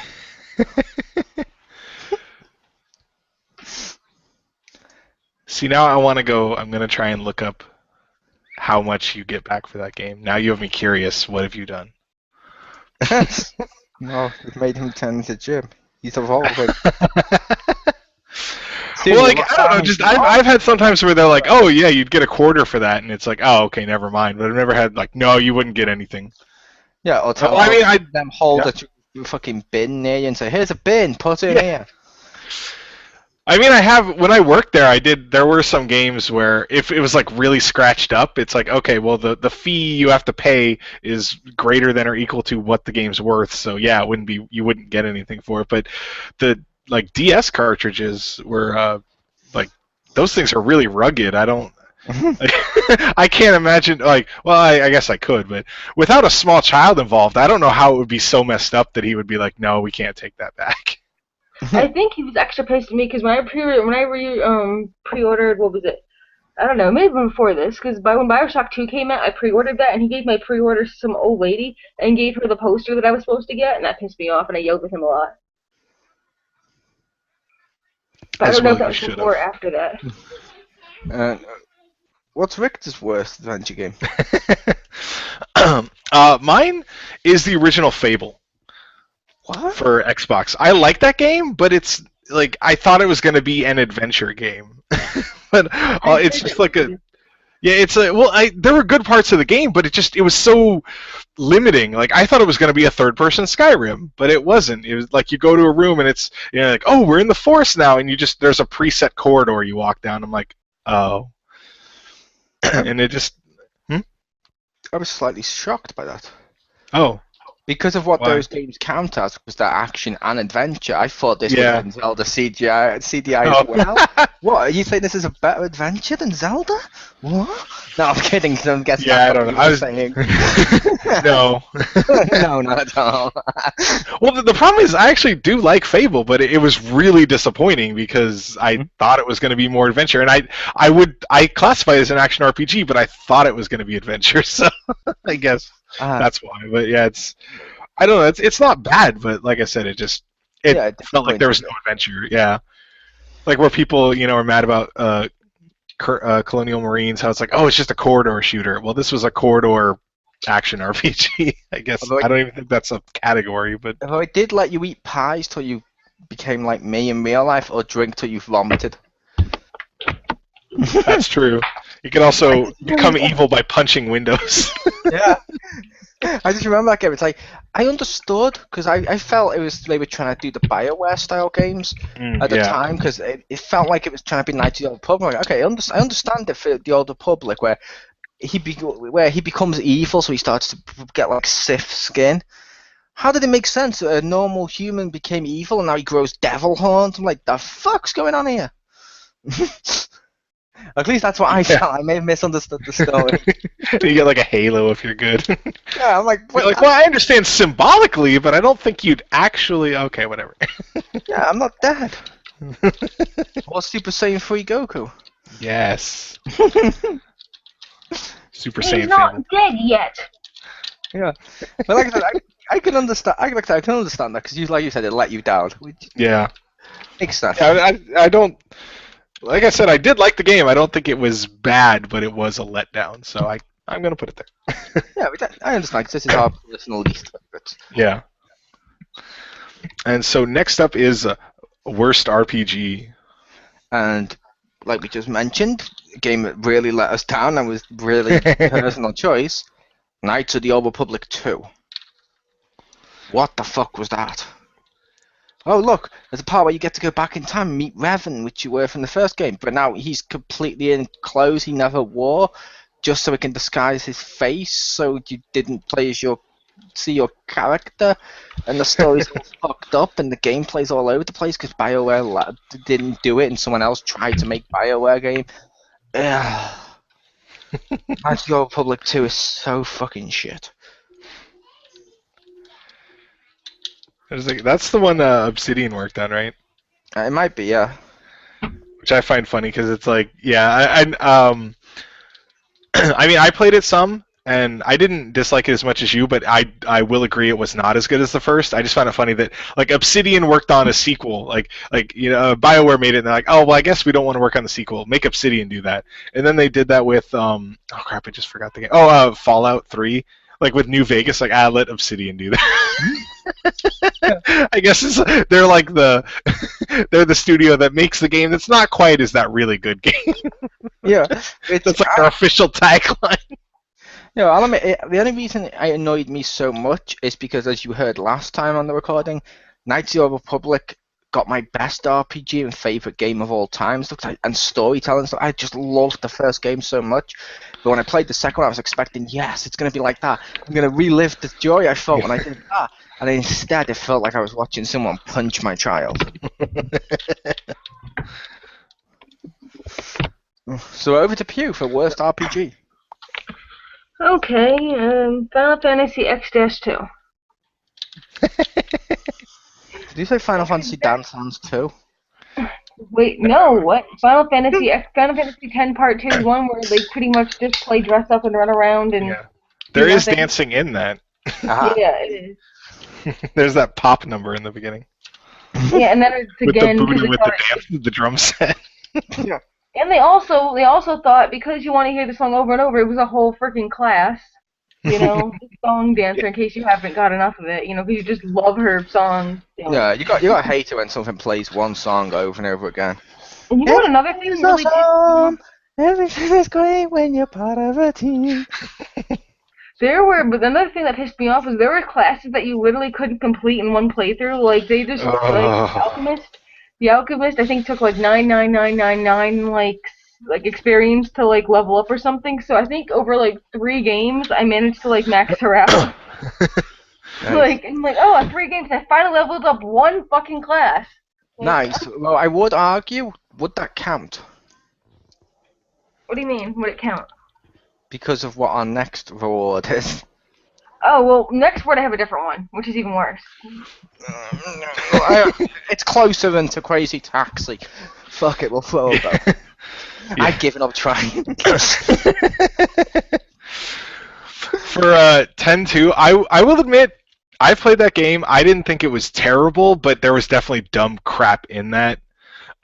When you said like, oh, there's classes you can't even max out. Yeah, there's classes that you can't even like get in the game.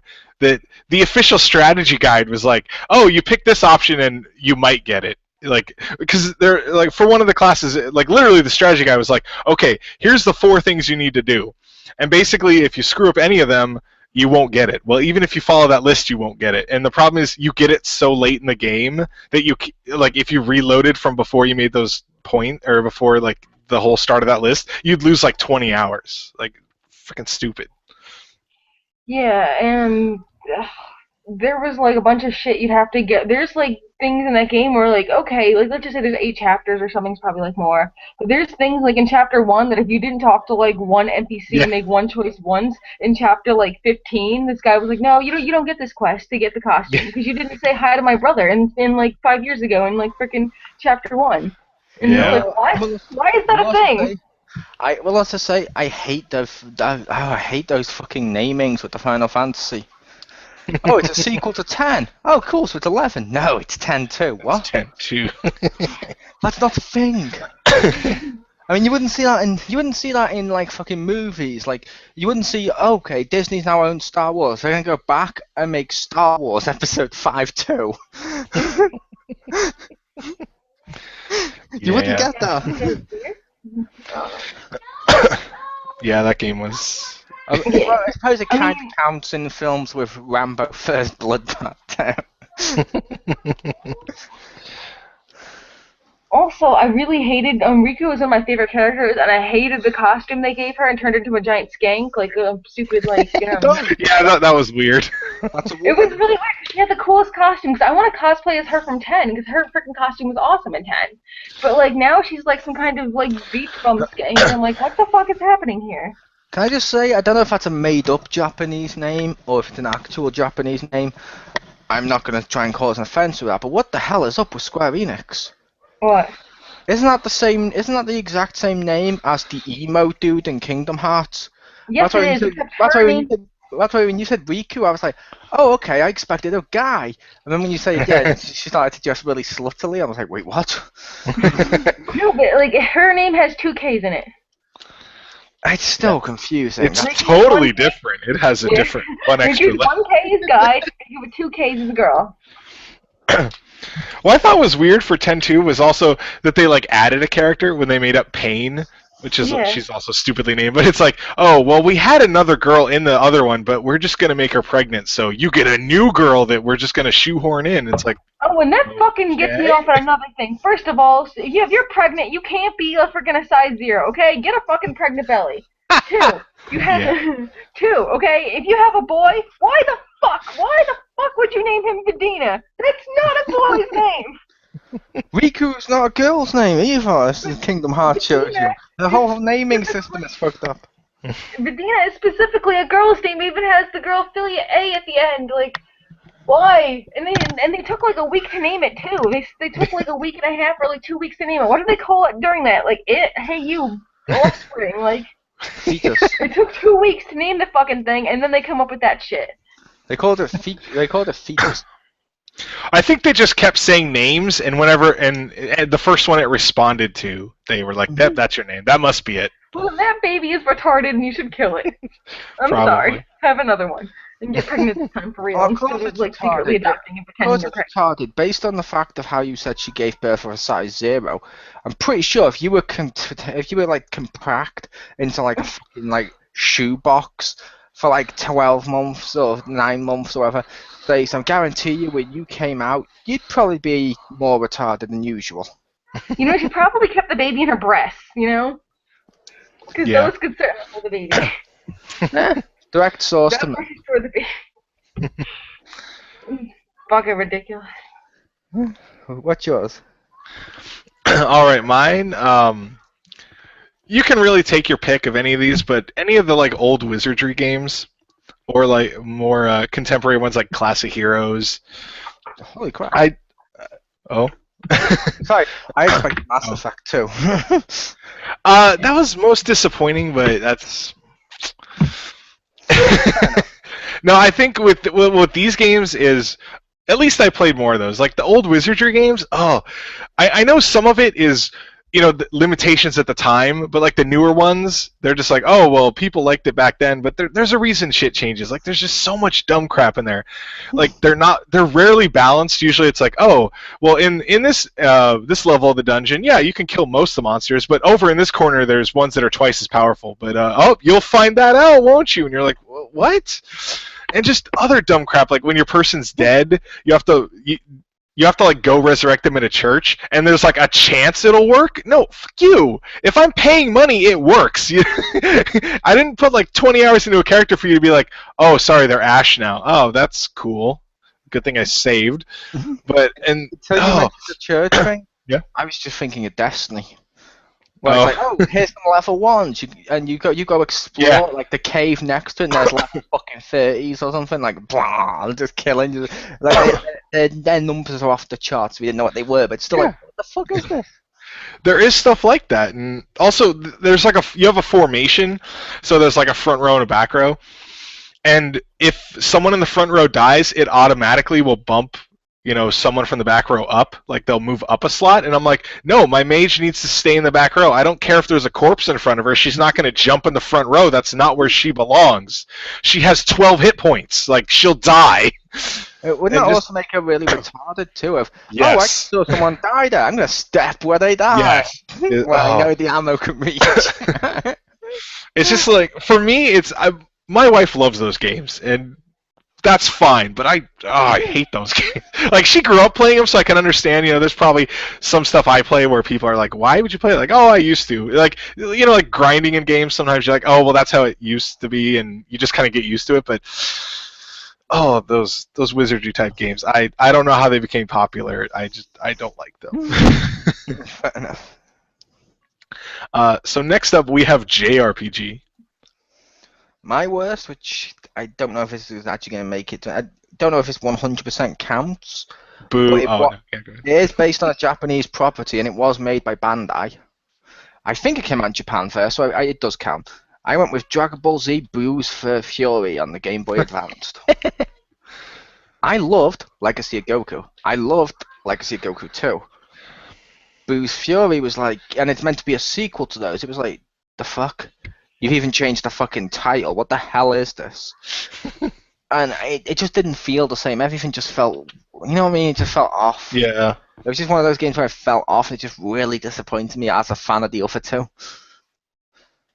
So, I'm not going to say it's a terrible game. It's probably not the worst JRPG of all time, but it let me down. It really did let me down. Over to Pew. Alright. Next game is like, imagine Vidina all grown up. And he goes to a magical world with a mommy complex. Pretty much Nino Kunai, Wrath of the White Witch. So basically you have this kid, mommy dies, and he just can't get to fuck over it. I'm sorry, but like, even that's a horrible thing, but like, and it sounds super horrible, but like, he's like, oh, bring your mother back, blah, blah, blah, and we'll do all this stuff, and he learns all this magic and everything, but really, it just feels like a horrible, like, the whole game, you should feel like a horrible, cruel person that, like, his mom's really gonna stay dead because, well, that's, like, kind of a, like, how the world's supposed to work, and it's sad, but it's gotta happen. But, like, this whole time, he's learning, like, all these spells and everything, and he has, like, this Welsh, because someone made that very clear that he's not Scottish, he's Welsh, guy who follows you around. And every 2 levels or something, he forgets everything he learned, and the guy has to explain it to the kid over and over again. And there's extra explanations, and they go, what's that, Mr. Drippy? Even though you told me, like, 6 million times, I forget how to do anything. And it's like, oh. It's like, if you're the savior of the world, then we're doomed. We're better off killing ourselves than having you save us. And he has, like, almost no emotion other. I'm sad because my mommy died, blah, blah, blah. Mommy's dead, blah, blah, blah. Even though I'm going on a quest to repair, or get my mother back, I'm still going to be sad all the freaking time. And he's really stupid. And the part that made me rage quit this game and, like, I wanted to, like, throw it out the window, was that you get this, like, master powerful wand, right? And it has these jewels that power it. And the jewels are too big. So literally, your balls are too big to fit the holes in your wand. And, like, literally, that's the thing. So, and you have to go to this magic place before time to make the wand bigger, but you made it smaller before, so it would fit your smallest childish self.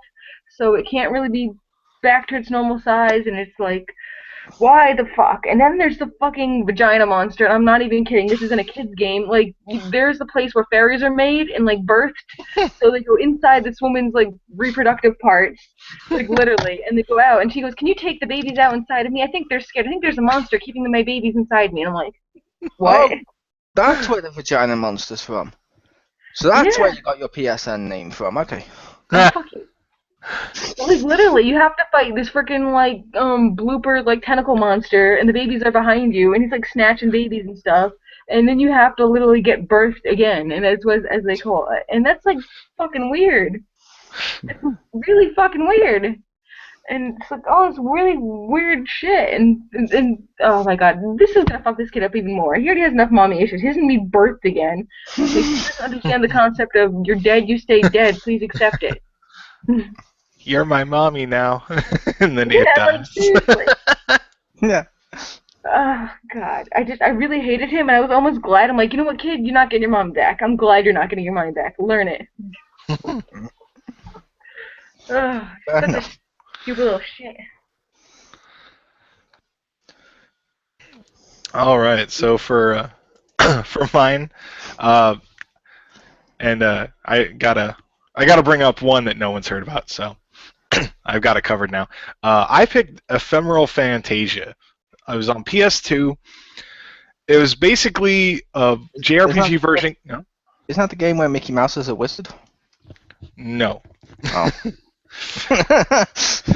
But it's oh, I'm trying to remember because I could never get far enough in it because I friggin' hated it. But if I remember correctly, it was set up kind of like Groundhog Day, where it's like, oh, you have 3 days, or like Majora's Mask, where it's like you have 3 days to do this, and then time keeps repeating if you screw up or whatever. But like I rented it way back when because I was like, oh, RPG, heck yeah, I want to play that. So I rented it, played it for like an hour. And that first hour is just all walking around town and talking to people and like this freaking setup that takes forever. And I just wanted to get to combat. I was like, okay, I've got it. We're talking. Can I try fighting too? I want to do some battles here. And then by the time I got to battles, I just didn't even care anymore. I was like, this game is so terrible. And then you do battles, and the battles are okay, but it's not worth all the like walking and talking to everyone. And I don't know. The guy plays a freaking lute and he has a talking mouse or some shit, and I don't even remember. And I tried to play it again years later and I got farther, but it's still just bad. Like I do not like that game. That does sound pretty bad. Yeah. So next up is Arcade Racing. And I went with Wacky Races Crash and Dash on the Wii. I've mentioned that in the past to people. Wacky Races is just so perfect for a Mario Kart type game, right? So what did the people who make this game do? They decided, fuck that, let's make a point and click racer. What? And when you get to play through it, just go watch the gameplay on YouTube or something, you'll see it.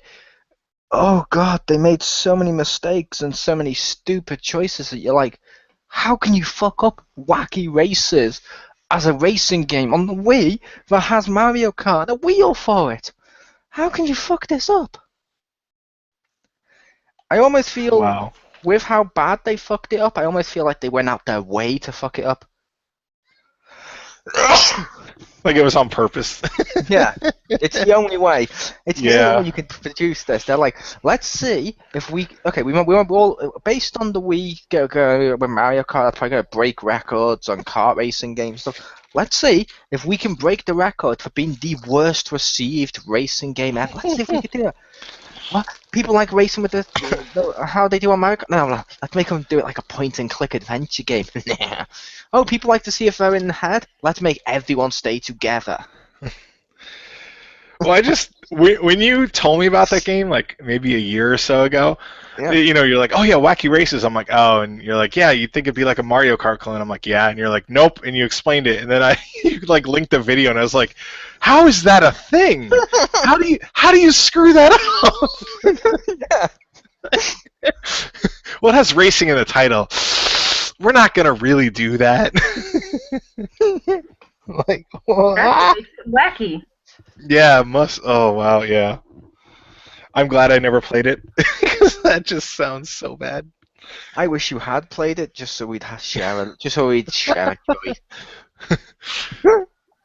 Well, I already looked up the value of Spirit Tracks, so now I'm gonna go and see if they even sell it anymore in GameStop.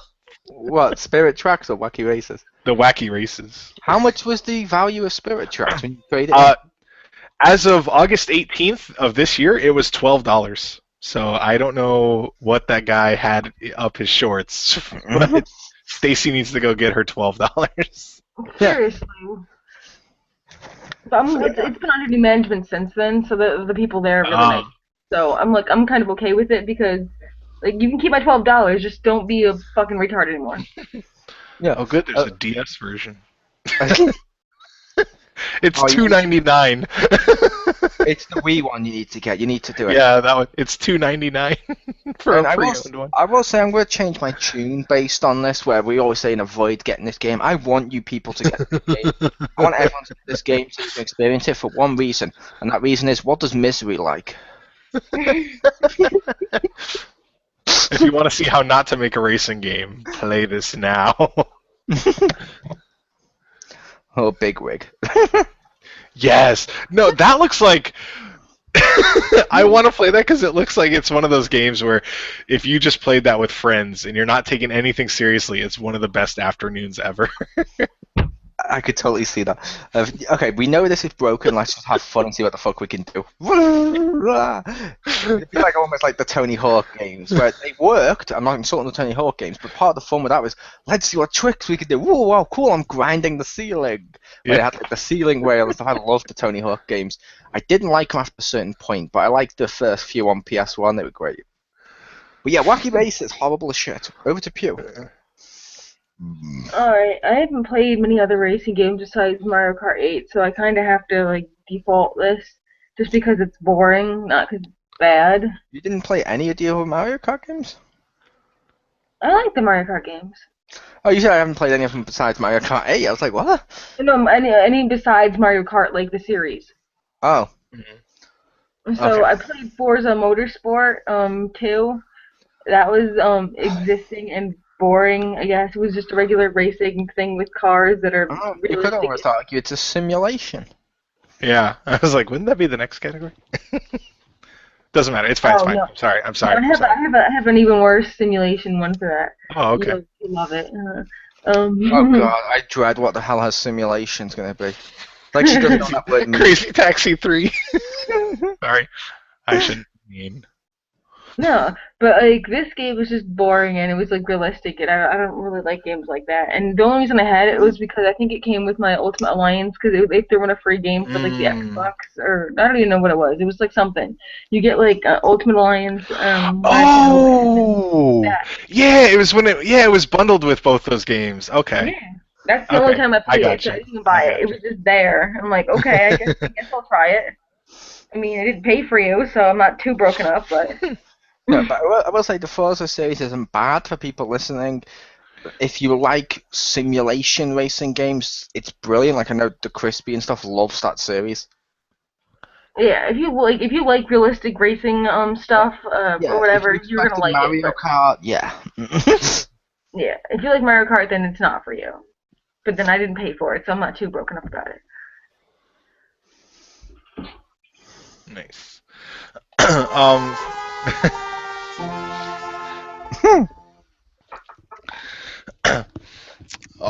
For me, probably the most disappointing. I don't think it's necessarily a bad game because I know a lot of people do like it. But I would have to go with Burnout Paradise, just because I loved Burnout 3 and what was Revenge. Revenge was pretty good, but Paradise, like it was cool that they had like a more open world that you could kind of drive around and stuff. The thing I didn't like is that like you had to find where the things were. Like I was fine with the menu of like just being able to pick, like, oh, I want to do this crash, and you would just go into it. But you had to like drive to find it, and then a lot of times, if you had to, well, like let's say you're doing a race and you fail, then you have to drive back to the start point, and you're like, no, I don't want to do that. I just want to start it again. Like I don't want to just have that.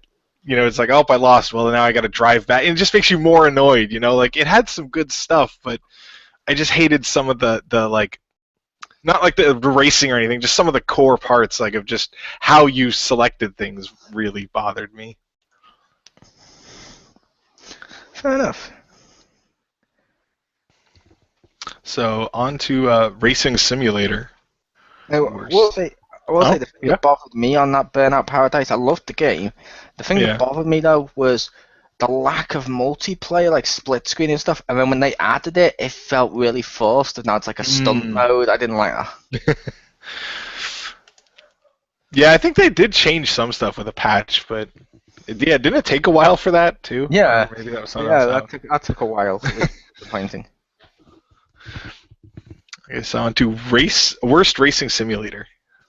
Okay, mine, which normally these are arcade until you see the word that comes after it, but I went with Need for Speed Shift on PS3. The one where they tried to make like a Gran Turismo style Need for Speed, so it was on the track and stuff. It's not bad. The game's actually quite good. It just made my list because that was the point for me personally when I started to notice it more, that these great racing games like that were coming out, and I was looking at them, no split screen. And I'm like, why? We had split screen on the SNES racing games like Road Rash and shit, and Mario Kart and stuff. Yeah. Why the fuck can't we do split screen on the new system? Because it'll hurt the graphics. I don't give a shit. I want to play gameplay over graphics. Fuck all of you. That's why I'm glad they're starting to do more and more local nowadays. Wasn't there actually a game where they stated that they didn't put in like it was in an interview or something where they said, yeah, we didn't put in split screen because we'd have to like cut the frame rate or something, and you're just like, who cares? Like, the background goes by so fast, you're not looking at the background, you're not going to notice it. Yeah, they've said that a few times, and each time as well, I've been like, so, and they're like, well, we don't think people would want that. And I'm like, I'd want that if it gave you split screen. It's not going to drop the frame in the single experience at all. It's just going to do it when you half the screen for split screen, which, guess what? They're having fun because they're with people. They're with friends. Yeah. They're with people I like to call actual humans. I know, it's rare to see an actual human. Yeah, with online, it's like they've forgotten that humans can be next to each other. Yeah, like I said, Need for Speed Shift, it's not a bad game. It warranted a sequel, which dropped the Need for Speed and just became Shift 2 or something. Oh, okay. Which is kind of cool. It's becoming its own spin-off series and stuff. It just made my list because it was the point in which local multiplayer started to be degraded. Or disintegrated or killed, whatever you want to say. I didn't like that. I'm a big local multiplayer fanatic. I much prefer having the dude next to me playing the game than I do online. I mean, don't get me wrong, I don't want to say no online because people like that. But I want local back. I want more focus on local again. Yeah. I agree. Over to Pew. I know you're looking forward to this one. And I'll preface this with my cousin trolled me with this game because he's like, "Hey, I bet you can't get one single point on this game." I'm like, "Okay, what is it? I'm sure I can get like one that bad." You know what it is? Desert Bus. He was like, "You can't get," and this was like I don't know how many years ago. And then they're playing on the PC. He was like, so I'm like, "What do I do?" He's like, "You just drive here. Make sure you keep shifting, and you have to do this and that." And I was doing it, and it's like, and I literally did it for like maybe 10 minutes, and I'm like, no, I'm done. Like, it's like you win. I can't do this. Like, this is fucking ridiculous. It's a realistic freaking drive from Tuscan to Las Vegas, and it's like what? Like, Tucson. What? Tucson. Oh yeah. Okay. I guess they have difference in pronunciation. Yeah, anyway. Yeah, it's fucking ridiculous. It's such a troll, and there's even like ridiculous like I've seen people do like marathon events for it for like other shit and like Desert Bus for charity and stuff. Yeah, it was fucking ridiculous because literally like it says like I googled like the most exciting point on Desert Bus because like I wanted to see like is this the whole thing like. Because you can't speed up, you can't like slow down, you can't pull over, you just fucking drive this one path that never changes except for the daylight, and it's real fucking time. Yeah. I was just going to say, when Richter mentioned Desert Bus for Charity, just want to point out, because we can do this, because it's not under the news and stuff, just mention quickly, actor Will Ferrell is streaming video games for charity. You're gonna get to hear Will Ferrell play video games. That's gonna be fucking awesome. Does he should play the Lego Movie game and then have to beat himself up and then just have an identity crisis. Yes. Just, But I'm sorry, Pew. yeah. The most interesting point in the game is when you're 5 hours in, a bug hits the windshield and splats. That's the most interesting part of the game. And you get 1 point when you drive like 6 hours there, I think, and 6 hours back, and you get 1 point every time you reach a location. The maximum amount of points you can get is 99 points. And that would take 33 days in real time to complete. Just to let you know. That's nice. over a fucking real month. time. Yes. Yeah, it can't go above like 40 something. If You you can't go more than drive- 45. Yeah. Oh, you get full If you drive it lower than a certain speed, does it blow up? No, if you No. drive lower than a certain speed, because there's a senator on the bus, he'll yell at you and he'll get off and you lose. I was making a speed joke. Oh, okay. Well, like also if you crash, a tow truck will pull you back, and it does it in like real time, so you have to sit there while it's resetting. Yes. The greatest troll game ever. And 33 days is like the shortest amount of time it could possibly be completed, so that's probably Yeah. longer. I kind of want to play this. No, it's terrible. It's fucking terrible. It's just boring as hell. And you can't even hold one button and go straight because it keeps veering to the right. So you Yeah. have to keep doing it. Yeah, but I still kind of want to play it. It sounds amazing. It's Yeah, terrible. it's a game that a lot of people should play because it's it's It's like fun. this Penn and Teller thing Yeah. where they were like, video games are violent, so we're gonna make a game that's like not violent and it'll really teach you something. And here you go, because there was like a little intro video to it and everything, Yeah, like about how like this is like how video games should be or whatever. Yeah. And like, because it sounds like, for example, Surgeon Simulator, where it's horrible in terms of gameplay, but that's what makes it awesome because of the trolling and the shit that goes on within it. So I kind of actually want to experience this game. if you That's for. if you do it, then I want to watch it. I want to watch you play this game for for 5 hours just for a troll. To see that magic bug splat on the window. I'd feel so bad if you had to pee though in the middle because you can't even like pause the game or anything. You can't. Okay, this is a straight run and I go pee. And you hear me mute the microphone, my bus is still going as I'm just holding the accelerators and peeing. Like tapping left every couple seconds. Yeah. You have to, because it'll be your left or right or whatever, because you have to keep adjusting the steering wheel. And hey people, welcome to the live stream with Chriz, aka The Mole, and I'm gonna do this bus game that Stacey highly recommended. And for the whole 5 hours I sing the wheels on the bus go round, round, round. Well, the game, the actual is 6 hours. It's just 5 hours and the bug hits you. You have to go for 6 hours. Yeah, so I'm doing it for the 6 hours singing that song and just having fun and just being like, yeah, this is actually kind of fun. Whoa, did you see that tree over there? Cool. There are like no change of scenery. It's all desert. Yeah, there's like a rock every couple minutes. The rocks appears every couple of minutes. That would be yeah. He appears via satellite. Yes. Spoiler, he was Soundwave in the Transformers movies.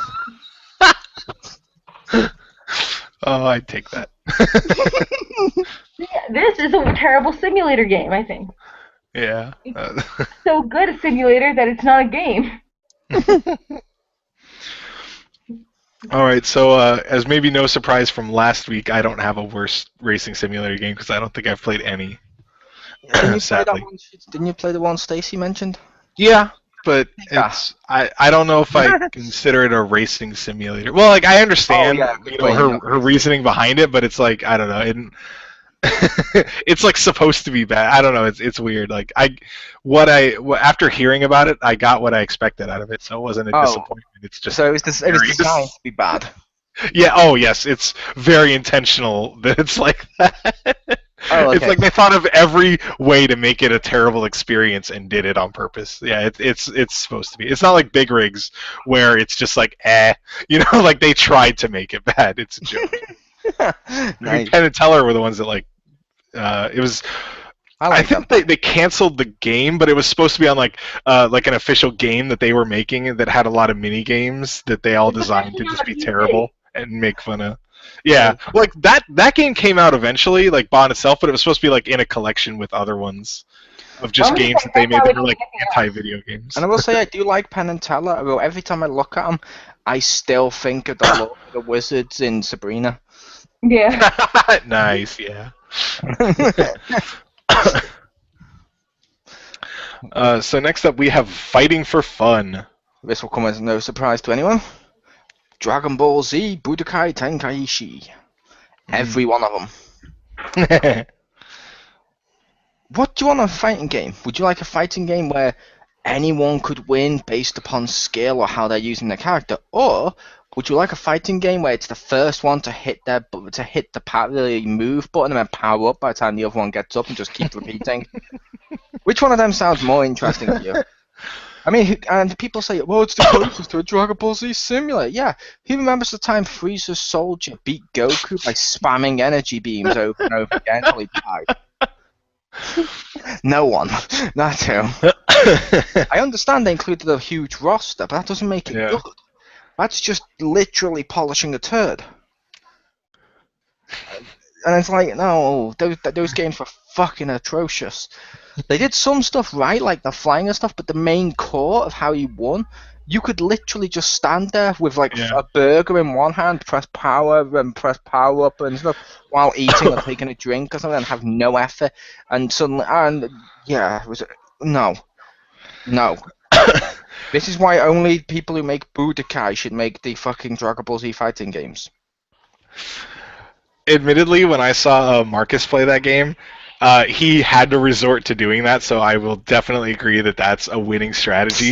But the only fight I remember him doing where he had to do it was against Broly, and I like Broly in his first appearance, and I thought that fight was hilariously accurate because he would run in and start punching him, just be like, do like a combo, and Broly just wham and just smack him away. I'm like, yeah, that's legit. That's how it goes. And eventually, he had to just like shoot him with a fireball, charge up while he's like dashing at him, and then keep shooting the fireball.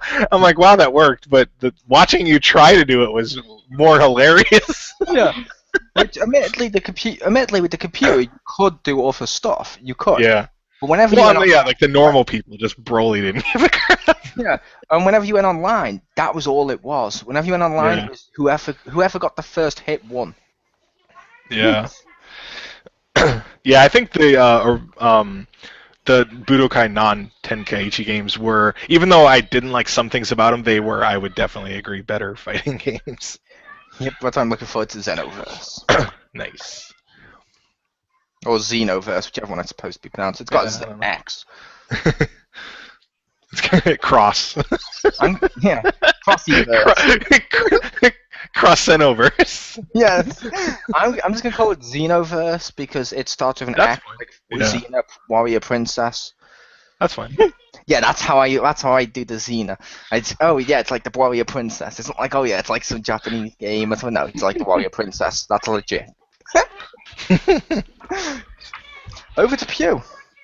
Okay, Soul Calibur, the one with the Star Wars characters in it. Number 4.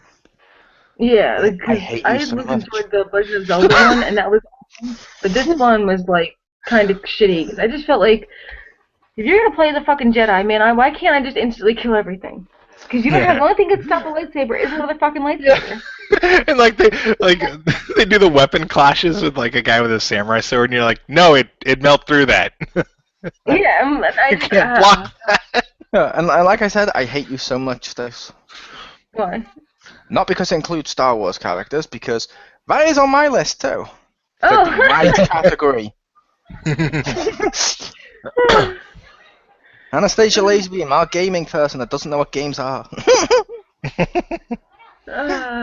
It just, and then, I don't know, I just like the other one better. Like, I thought, like, when you could unlock costumes and everything, the whole concept was better, and I don't know, Link made it better, and I don't know. You know what else I hated it for? Another thing I hated him for was you could create a character. Awesome. You could, put on different outfits. Awesome. The outfits affected the stats. So if you wanted to build the character, like how you in your playstyle, you'd have to put certain things on them, and they'd have like clown pants and like a tuxedo top, and you're like, and like a starfish on their head, and you're like, no. Like, well, that fits my playstyle. Like the stats are like what I want, but they look stupid. Like, why can't you separate those? I'm just gonna have to interject here, Rick. Uh-huh. When it makes you dress like that, you're like, no, shitty game. But when they let you dress normally on the wrestling games, that was your entrance attire. But it was color coordinated. Yeah, and I chose it. I wasn't fun. Yeah. Well, if you want to make a guy look like a clown, that's totally fine. But the fact that it like you had like I don't know, I just really didn't like it because I got like this cool outfits and I'm like I made like this girl and I was like, that's an awesome outfit, and my wife's like, that looks cool, and then I look at her stats, I'm like, wait, she has like half health. So like she had like she was like fairly strong, but she had like no health and she was slow, so like they would a lot of times hit me first and then I would just die. Like they would do a combo and be like, well, that was cool, I guess. Yeah, and I suppose the difference with them is obviously, like we said, choice. It's like the difference between rape and passionate sex. There you go. One's a choice, and the other's just a choice Simon makes.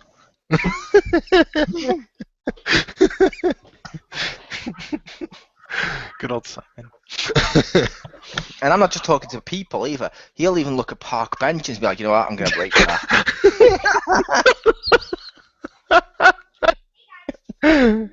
Oh. I'm just picturing that. It's hilarious. The cops arrest them. He's just like, it'll never stand trial. And they're just like, no means no. Yeah, you can't. Bench on the witness bench. You can't rape the bench. No, you can't. Get off it. But your sign says don't sit on the bench. It doesn't say I don't want to sit. They're like, that shouldn't be a sign. Dude, some hospitals have a sign that says like, "Do not have." What is it like? Do not have sex while women are in labor. So I wouldn't be surprised if there's somewhere where there's a sign that says, "Do not rape bench." Oh, I'll admit I wouldn't expect that. Like I've bought hoovers or vacuum cleaners, depending on which term I go with, when it actually says not for use for sexual gratification. And I'm like, fuck you! It's not. I bought this. You have signs. You're not the boss of me. Yeah. Oh man. You have signs that say peanuts and nuts, so I wouldn't put anything past this. That's true. Contains. Okay. Oh wow. Has underwear with that written on. I do now. No. On the front, warning: make it say nuts. On the back, because that's what Rick do. That's right. Oh my god. Nice. Okay. So for mine, definitely taking last week. This is not going to be the everyone's favorite choice, but my worst fighting for fun was Super Smash Melee. Simply because, like if you're playing with normal people, it's fine.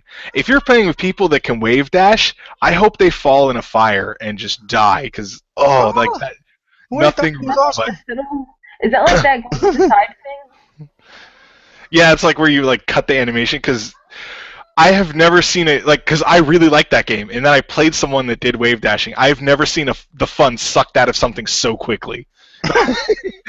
Like you just can't do anything if you don't do the fucking animation cheat or whatever, because they're just like they move like super fast and they pick like freaking Fox or Falco and they can just do this ridiculous, like they can move faster than anyone else, and it's like and there's just like no fun here if you fight someone that's like competitive in that game. Like just playing it casually, okay, but if you play someone that's like anything competitive with it and they're doing the wave dashing, I can't stand it. I will admit I had a rule with that. Mm-hmm. If we'd agreed before the fight whether or not we were going to be allowed wave dashing. Right. So then, okay, if we wanted to do a competitive fight, we'd wave dash against each other and it'd be close. Right. And if like we were playing someone new, none of us would do it. Nice. Because I don't want to play a game even on the wrestling game.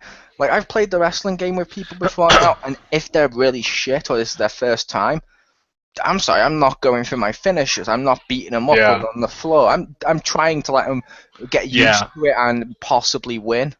Yeah, you're not gonna counter everything. Yeah. Yeah, I try a little less. I still win, but I try less. Yeah. Well, it's good. You let them actually learn the game and kind of experience it so they can get a foothold. Because I think nothing stops someone worse than if they just get completely shut down. I mean, there are some people that take that as a challenge, but I think most people, if they get just completely shut out just on their first time trying something, they're like, yeah, not for me. Yeah, it's like if I'm playing Street Fighter with someone. If I'm playing Street Fighter with someone, depending on who they are, I'll deliberately not do most of the combos and stuff because. Yeah. I don't want. It's not fun for me either to easily slaughter someone in a couple of seconds. That's not fun for me. It's fun for me if every player involved having some sort of fun. Or as Jeff rages. I'm sorry, that was still amazing. Hell's Gate in a triple threat to Marcus Shadow as Jim climbed up and won the match, and Jeff's like, "Stop him! You're the submission expert. Get out! No, free me." That's what you get. Oh man. But no, I could see that. Although I will warn you, apparently wave dashing is back for the next one. That was one of the things they announced to people. They said back by popular demand, wave dashing. Well, because I don't know, to me personally, I think if you do Final Destination no items, it can be a competitive game without wave dashing. Just wave dashing is one of those things where if you learn it, you can shut down 90% of the people that play the game, and it's like, oh, that's cool. Glad you feel better about yourself. I don't know. Maybe it's because where not the first time I learned it, but really when I worked at Nintendo, a lot of that was one of the more popular ones to play was Smash Melee on breaks and lunch and stuff, and pretty much the same people won almost every time because they were masters of it. So it was not fun to play those guys because you're like, well, I know who's gonna win. Yeah, it's like if I was playing Smash with you guys. I will admit, if you don't like wave dashing, we won't wave dash when we play. Yeah. I will if I went on to the For Glory, as it was called. Yeah. Yeah, at least they have that separation. That's awesome. I really even just the idea of that in the new Smash, I love. Yeah, I love that, though. I kind of have the sense you're going to get some of the people for glory going into the for fun. Doing the wave dash and shit, just dominating and be like, kiddies, learn to play the game, ha. Which I'm like, fuck yeah, let them have fun. Let people have fun.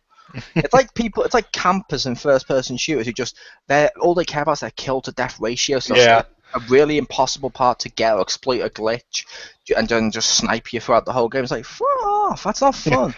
They're just like, look how good I am. What, because you took advantage of a glitch? Okay, whatever. Yeah, like the one that, Call of Duty, where they hid in a rock. Yeah. We actually had one where they exploited a glitch, go inside a mountain, and they could shoot us, but we couldn't shoot them until someone managed to actually stab him in the gun until he died. Yeah, you had to shoot him in the gun, because that's the only part of him that's poking out. I think it was a Call of Duty. There was a part where you could crouch down or go prone, and you'd crawl backwards, and it would glitch you on top of a building or in a wall or something. And it's no, that's horseshit. You're not good if you do that. You're good at figuring out glitches if you find that, but if you're just using that to win, you're not any really good at the game.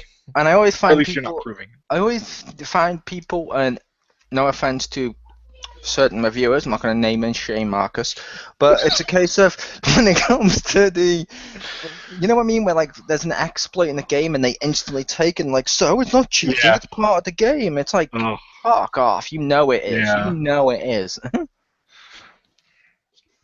That's true. So next up we have Fighting for Glory, the worst. Soul Calibur 4. Nice. The reason why is, like Pew Pew, I kind of enjoyed, you got a guest character for the third one, that's kind of fun. The fourth one, with the Star Wars people, yes, the lightsabers, 3 swords was ridiculous and stuff, but for me, that was the point in which the series, for lack of a better term, completely sold out. Nowadays, you can get it in, the last one had, the assassin from Assassin's Creed and stuff. It's no, it seems like you're concentrating more on getting the licenses to get the guest characters than you are building your game. That I don't like that. And the gameplay just seems, at least in my opinion, the gameplay's gone downhill. And it seems to me it's gone downhill because they were more concentrated on which licenses can we get so we can build their models. At least that's how I felt. I don't know if anyone else felt that, but that's what I felt with the fourth one. It had some good moments and some good stuff. Like, and why the fuck was the fucking apprentice in there? He was fucking broke. He was, but I was like, yeah, he was broken as fuck. But I'm just like, why would you do this to your own series? You've deliberately, it sounds like you killed it for the idea of making more money. I don't like that. Yeah. I understand, as a company, you want to make money. I get it. But still, dick move, dude. Dick moves. There it's a few. Alright, I don't exactly know if this counts. Because I imagine for glory just means, like, fighting actual people and then they get to fuck you up. So, in that short period of time where I played Injustice... I will allow Injustice. Barely. Okay, because, like, I played real people, and it pissed me off, because even when I won, I didn't feel like I won, because literally, and Mo was there, I think, for some of it, all I did was just fucking, like, button mash, like, I didn't know what the fuck I'm doing, I was like, press all the buttons. Like, that's all I did, I literally just, like, pressed random combinations of buttons that I didn't even know what the fuck I was doing, and then, like, shit would happen. Like, I don't even know what the fuck would happen, but, like, stuff would happen on the screen. Like if you, like, give a kid a controller, like, Rick's probably done this to the kids when he was younger, and tell them that they're playing, and then you do something on the screen. That's how I felt. They're like, I don't know what I'm doing. I don't know how to do anything.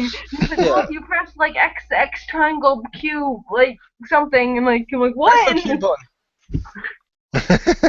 Like, I don't know. I'm like, I don't even know. I think you're making up buttons now. There's no Q. And he's like, like, I don't know. I couldn't, like, wrap my head around it. And it was just pissing me off. Like I said, I barely count that, but I do count it. I barely count it only because, like Pew Pew said, it rewarded button mashing more than, like, Mortal Kombat did.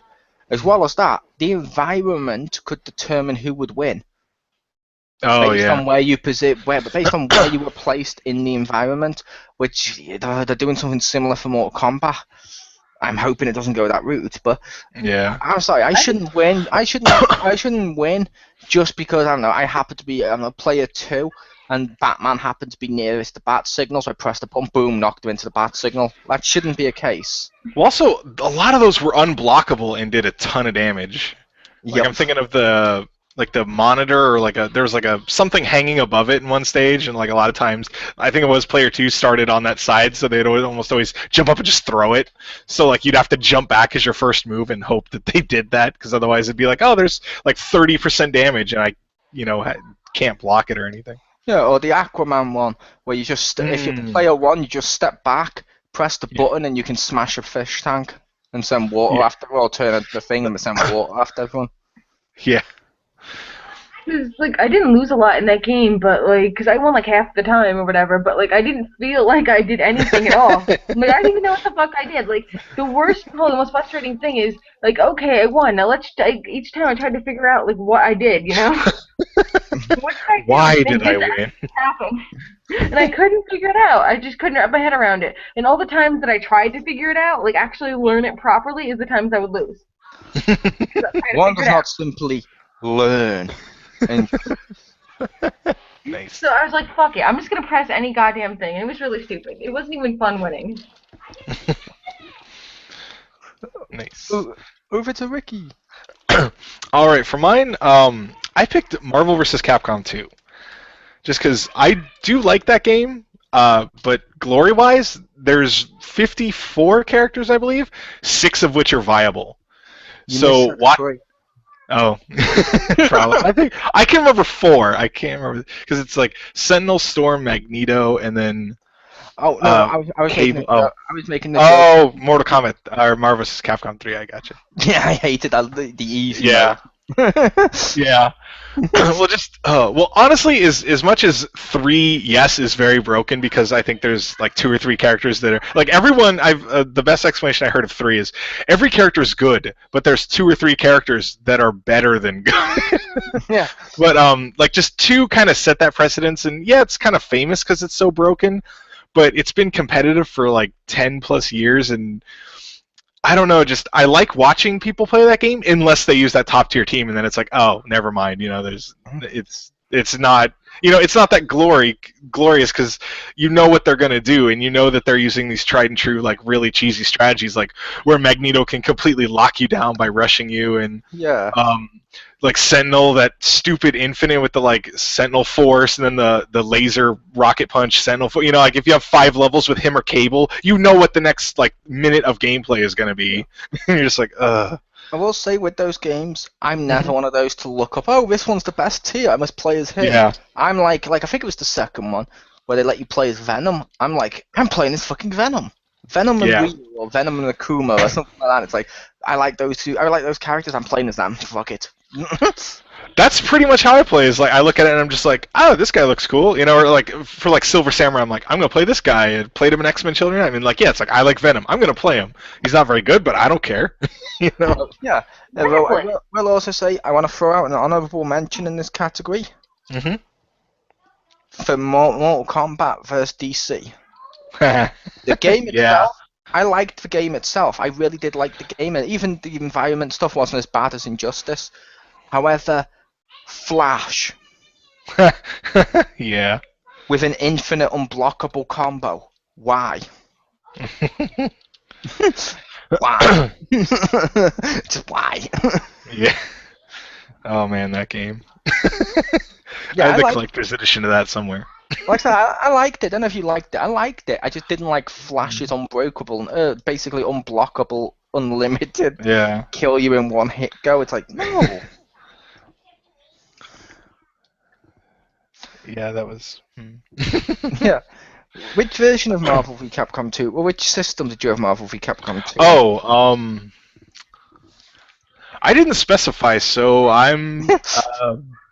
Well, because aren't the ports really good of it? The PS2 and the Xbox ports, I thought were pretty good. Oh, I didn't mean. I didn't mean anything dickish, but I just meant the only reason I was asking is like I know like I wasn't sure like if you had it. Like, I think I had it on Dreamcast at one point. I have the Dreamcast and I have the Xbox version. Sadly, well, for better, I don't know if this is sadly, but I didn't buy it when it was available on for the digital version on PSN or Xbox Live. I didn't buy that, and like now that it's delisted, it's like, do I want to buy it? I mean, I already own 2 versions of it. So, although the nice thing is those versions had all the characters unlocked. Nice. The Dreamcast version, I had the Japanese one where they expected you to get the what was it called? Well, there was network points first of all, where you got points for fighting online, which was fun because because I bought one of the first Japanese ones, so it didn't have the modem in it or whatever, so I couldn't do that. And then there was the arcade points where you had to get points by playing it in the arcade with your VMU plugged in, which they didn't have those units anywhere close to me. So. I also just point out that's also kind of hilarious. Marvel v Capcom games have broken ass characters, really broken. At least to my knowledge, Street Fighter Cross Tekken doesn't. All the complaints for that are mainly DLC, but the gameplay on that's so fucking good, but everyone just overlooks it, and I don't know why. Yeah, I think the only problem I remember in that character-wise was until they patched it, Raven was absurd at keep away. But that was like it. But yeah, other than that, I don't think there was any I don't think Jin was like remarkably better than Ryu or anything like that. Although he should have had Devil Jin. Yeah. Just saying, because of the 2 trailer. Why am I getting? I don't know why I'm getting angry with that, but it still hurts me. No, I can go with that. Where the fuck was Gone? I like them. No. But yeah, like I said, I can understand that with the brokenness of the second game. But well, like in a competitive setting, I feel that kind of ruins it. It does. Especially if that's all the people use it for. I'm like, I don't mind being competitive in the games, but don't cheap. Yeah, when it's like, oh, these are the best ones, that's all I'm going to use. And when you see like two top tier people, or like two of the best people, they're almost always using the same team, or at least of a pool of like 6 out of 54. Yeah. It's like, why? Yeah, and I understand like a couple characters are going to be jokes, fair enough, but fucking Cable, I hate him. Sorry. Hated him in that game so much. Anyway, so now we are on to worst MMO, or most disappointing MMO. I went with DC Universe Online. Ooh. It started fucking awesome. That game started kind of cool. They did some stuff that just annoyed me, even from the get-go. Like, why the fuck are you putting Wonder Woman just... fuck it, she's in Metropolis now. Why the fuck is it almost the same, no matter who I pick as a mentor and stuff? It's like, no. But it was still somewhat enjoyable. And then it went free-to-play. More glitches occurred.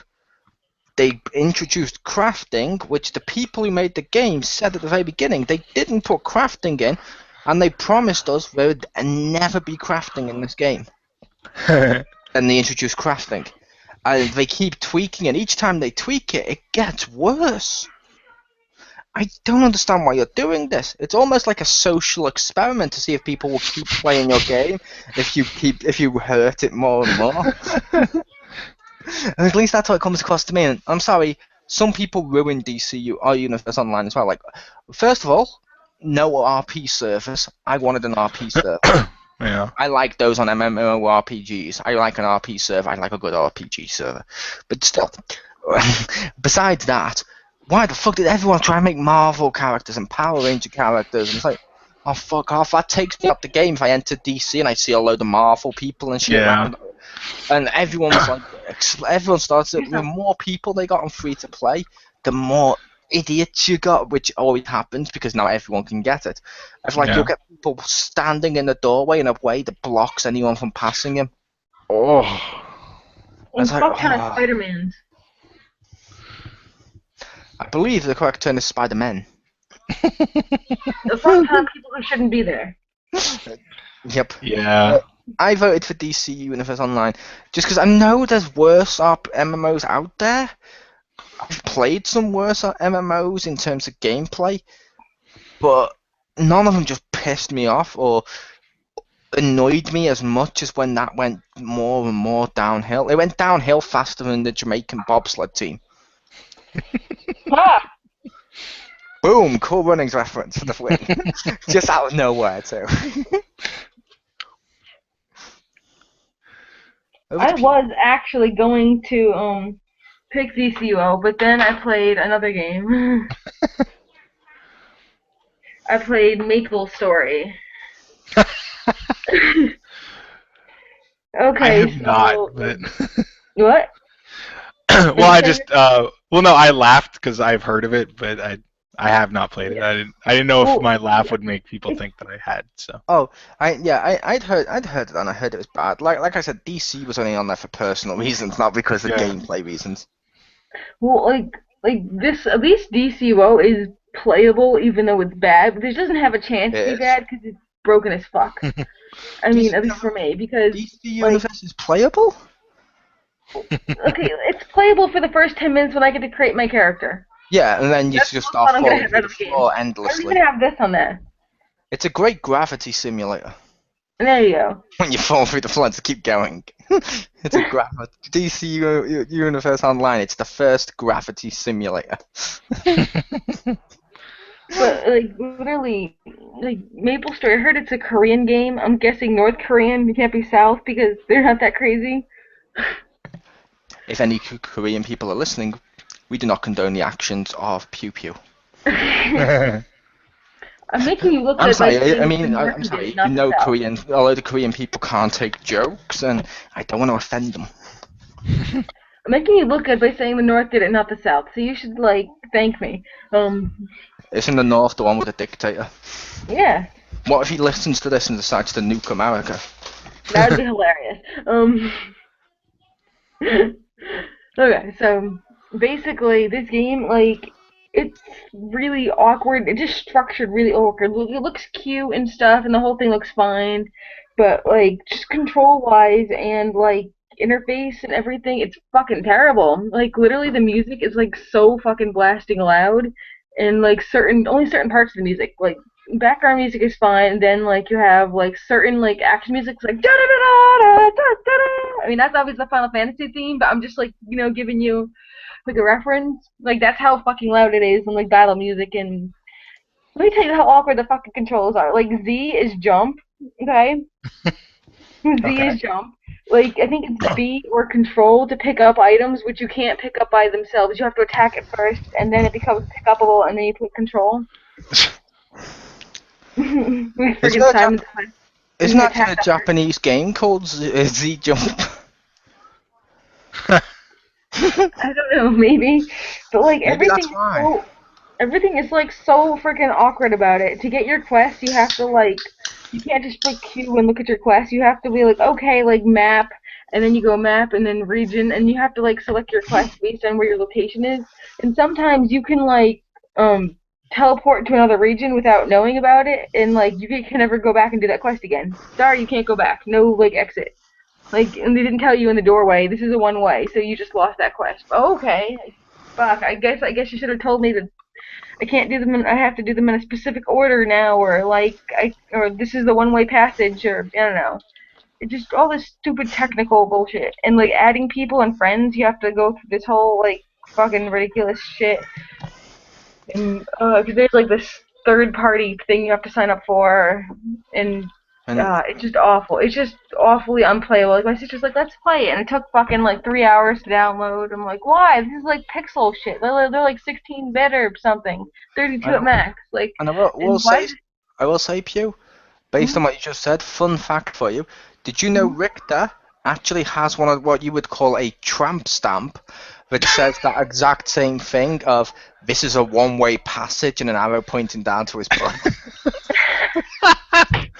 That's on the back of my underwear with the may contain nuts. Yes, this is a one-way passage.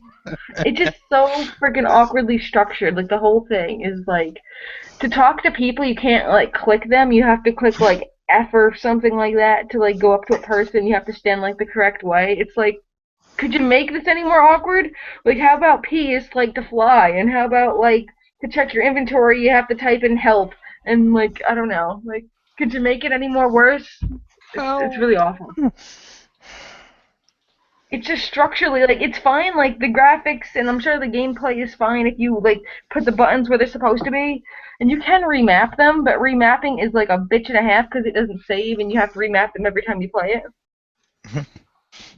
So, like, it's just, like, fuck me. My sister said, like, when she started playing it, she's like, by the way, this game is for people who like to hurt themselves. I'm like, oh, really? She's like, yeah, I wish you'd told me that before. It's just awful. Fair enough. And I will also be reminiscent if I didn't ask, Rick. You know that bus simulator game? Yes. Can you find a disc copy? Just so you can give it to Marcus for Christmas? I don't believe so, because I don't know if it ever came out on a disc or whatever. Fair enough. That would be cool, though. Okay, for mine, man, DCO is a good choice. I had forgotten about that. Everyone hates DCO. Well, there were some parts that I liked, but yeah, I was stuck under the map one time. And that game is glitchy as hell. Dude, that was the first game I had that it froze up so bad. When I restarted my PS3, it's like, whoa, there might be corrupted files. You're gonna have to wait 2 hours while we check this. And I'm like, what? Yeah, that game first kept game that doing did that to me. It kept doing that over and over again. In the end, in the end, I had to delete it because I didn't want my console to die. Yeah. Though for me, well, I guess we know what DC stands for now. Disconnect. Yeah. For me, just I felt it was disappointing. I can't say I played enough to say it was terrible, and I know this is not going to go over very well. But for me, it was Champions Online, because I tried it on like 2 or 3 separate occasions to get into it, and I just never could. Like I played the tutorial and just was never that exciting. And I know it was made by the like the head guy that made City of Heroes, and there's some really good stuff in there. But I felt the like costume wise, it was cool that you had 3 colors for every piece. That was awesome. But I felt like there was not enough options really of character stuff to put on. And when it went free play, I was excited because the one aspect that I was like, this is cool, was that you could like basically pick your powers like from any of them. So like you could shoot like an ice blast and a fire blast, and you could take like a psychic energy sword, and I'm like, that's awesome. But then like that was you had to like pay for, or like only subscription people could get that, or later they gave you a token where you could unlock that ability, but it was like, it was like $25 to straight out buy it, or you could randomly get it from the grab bags, and I'm like, no, I'm good. I'm like, just I think the transition to free play, they didn't do it very well, and just I don't know, I couldn't get into the game, and I really wanted to because I liked a lot of the stuff about it, but it never clicked with me. To be fair, that's fair enough. Everyone's different. Well, again, if we can do honorable mentions. As I joked about at the beginning, Matrix Online. I forgot that was a game. How the fuck do you fuck up people in the digital world doing missions as an MMO? Yeah, I forgot about that. That was yeah, it's like I don't know how we should build this. Well, what is an MMO? Well, it's people at a computer playing something on that. Wait a minute. It's like, how do you screw up a game where you're a robot that shoots other robots and you can turn into a car? What's so hard about that? Yeah. Well, how do you messing up the Matrix Online because of how perfect it was for that genre is like what they did with Wacky Races. Yeah. With Richter laughing, I'm like mad. With oh my god, I forgot that was a thing. Just starts to laugh like hell. I'm half expecting to hear his wife in the background with coming down to what are you laughing manically about? Oh, someone just reminded me Matrix Online was a game, and yeah, from her too. Well, I remember that made sense. It's like, oh, they should do that, and I remember that they were making it, but I forgot it actually came out. Because I remember Enter the Matrix, which didn't do that well, and then Path of Neo, which Marcus liked, and I felt like that should have been the Matrix game they made in the first place. But I like the idea of what they were doing with Enter the Matrix, but it's like Path of Neo, and then it's like, oh yeah, online. And I was like, oh yeah, they were gonna make that, but I forgot it came out. Path of Neo did improve on the first one, I will admit. However, yeah, online, how would you fuck that up? Yeah, like, it seems like you just. Yeah, like of all the Matrix type games you could mess up, an MMO. Wow. Oh man, that's funny. Okay, so next category is beat 'em up. This one gets double rage from me. Okay. One, because it's a franchise I love, and B, because it wasn't available here. I had to even pay extra money for this to import it from America using the freeloader disc or slash action replay disc, which let you play GameCube games from different regions, which was great for us because we kept getting screwed in Europe with games. So yeah, even though I had that, yes, I kept going out and buying official releases still and importing them. I give to you Dragon Ball Z Sagas. Not sure if you saw that. It was like a behind-the-shoulder look, and it was sort of like, what was that game on PS1 where it's like a beat-em-up, it's like a 3D plane beat-em-up. Oh my god, that was atrocious. Camera angle shit, gameplay shit. Fucking voice acting sounded like it was phoned in. The intro for it was fucking awesome, but the rest of it was like the intro's awesome, so that just builds more of, it's a Dragon Ball Z game, I want to play this. Oh, it looks so awesome. And I play it and I'm like, yay, I've got it from America. No one else over here has this, yay. I put in, oh my god, I've got actual brand new anime intro. Oh my god, this is awesome. And you play and it's like, what? What you talking about, Willis? It was just so bitterly disappointing. But yeah, I had to mention it. If you haven't seen it, look up gameplay or trailers, or look up the intro because that's the best part. But also look up gameplay. That game is a mess. I feel so bad that you had to go through all that effort, and then you're just like, Yeah, because I will admit did get the freeloader for Japanese Yeah. imports and American imports. That's why I got like Ultimate Muscle and stuff. That game, that's pretty cool. That was awesome. On GameCube. Yeah, I wish it had more creative person stuff, but that game was cool. I will admit, I imported that. I imported Budokai. Mm-hmm. And because we had Budokai, but we only had the Japanese, and some of the friends I played with don't like playing games if it's all Japanese. They want the voices. Right. Fair enough, so I got that for multiplayer. I also got like Dream TV Fighters and shit like that. I imported a lot, and like Mario Base. I think Mario Baseball on that one did come out. I think the Wii one I imported when I found a way to slightly mod the Wii using an SD card so it could play imported games. Hence why I had Ghostbusters and stuff. Nice. Because I do support the ability to mod your console to make it region free. Yes. However, I do not support illegal versions of the games. I say if you do that, do it to import the games. Still fund the games. Pay for your shit. And speaking of not paying for your shit, over to Pew. Well, I didn't pay for this, so it was free for a weekend. You played it for 2 days. Yeah. Oh, Rick already guessed it last time. Skullgirls. Yeah, and I played fine and stuff. I just found it incredibly visually displeasing. Wasn't Skullgirls a fighting game? Yeah. Isn't that what it is? We're in beat 'em up. Oh. I don't have one for that one then. Oh, okay. Oh, my bad. It's okay. You can talk about Skullgirls again if you want. Yeah. And whatever. It's just, I don't like it, like, because people, like, stretch their bodies and just, like, it's a great game if you're into chicks, but I'm not. So I don't need people, like, throwing their tits in my face. I don't like it. So, like, I don't know. I just didn't like it just because of that. Because if I was a lesbian, I would love this, but I'm not, so I didn't. Again, you're not. You're close. All of that sounds like the greatest ad ever. If you're into chicks, it's good, but yeah. If you love tits, then this is the game for you. But if you do not, then it is not the game for you. And like I've said before now, though, to be fair, you do dress like a lesbian. Fuck off. And you said I'm not the only person to say that, which makes it even more enjoyable for me. No one has said that in a long time, so I don't think that's, like, a thing now. I still say it. No one has said that to me for, like, 5 years now. So No one says that for you for a while, because you had to relocate to the middle of nowhere just to avoid people pointing and going, there's that lesbian with the bobblehead.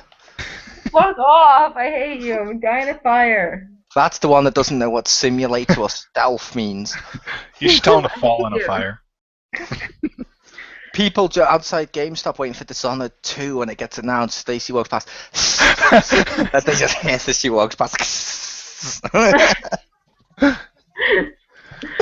Oh my god. I'm sorry. It's always and to be fair for anyone listening, it is only she knows we're joking. It's only said with love. Yeah, of course. We don't know And that. pure hatred. But mostly love and hatred. No, I'm kidding. I'm only mentioning that, Rick, because Pew Pew on one of her videos did get a comment from someone that thought I was actually being serious and thought I was extremely sexist. Yeah. And it's like, wait, so the guy that on most of our videos is always fighting for the women's rights and shit is the most sexist? What? It's like, yeah, because he's always insulting Pew Pew or doing innuendos. I'm like, oh, to be fair, I'm thinking it. To be fair, you met her. He apologized super greatly, so. He did. In like a whole friggin' paragraph. Oh, wow. Yeah. He felt really bad. He did. I still think he should have done a YouTube video in which he wasn't afraid to get his knees a little dusty. Just saying. No, I'm kidding. I'm not that arrogant. To that guy, it was just a mix-up. I understood it. And hey, you got mentioned live on XGR, unedited, and in 4D. 40. It's in 4D because some of Stacey's comments will literally make your head hurt in real life. That's the fourth dimension, dude. I'm sorry. Over to Rick. All right, so for my least favorite beat 'em up, digging all the way back, Pirates of Dark Water for the Super Nintendo. Oh, that game! Like, my friend bought it and we played it because we like stuff like Streets of Rage, Final Fight. We played that, and it was just boring and terrible. But I was determined that we tried 2 player, and then I was like, okay, well I think you shared continues. I don't remember, but for some reason, I just kept playing. I was like, no, I'm gonna at least beat this game, so we can never play it again, and at least we'll be like, well, we beat it, so we can. It's easier to justify not playing it again because, back then this was like 20 years ago, so less games came out, so you kind of had to make them count. But yeah. Is that when you and your friends used to record XGRs to the old gramophone radios? That would have been awesome. We'd be so huge if we recorded like Let's Plays back then. We'd be like, oh, the original guys. But like, oh, that game is so boring and it's long. And I got to the final boss, and then I like ran out of continues or lives or whatever. And I was like, and my friend's like, are you? Or, yeah, it was like start over at level 1 or something. And he's like, are you really gonna do that again? I'm like, no. I just handed him the cartridge and he just fucking threw it somewhere. We never played it again. That game was so bad. Like, I don't know how you take a game where you just punch people and make it boring, but they did it. I don't even remember what company it was. Ask Hulk Hogan's Wrestling. The main event one? Yeah. I want to play that because it looks so bad. But it's always like just too much. It's like $10 or $12, and I'm like, yeah, maybe like $2.99 and we'll talk. But I don't know. I don't want to spend $10. Oh, really? Yeah, in one of the electronics stores near where I live, they had an Xbox, and they had it there with a load of the discs, and the manager would watch you put it in, and you got to pick which disc to put in to try out the Kinect. I reached up and got the Hulk Hogan one, and I saw him just look at me as if to say, no one's picked that. But I put that in, and I started to go to town, and it was like, this is horrible. Yay!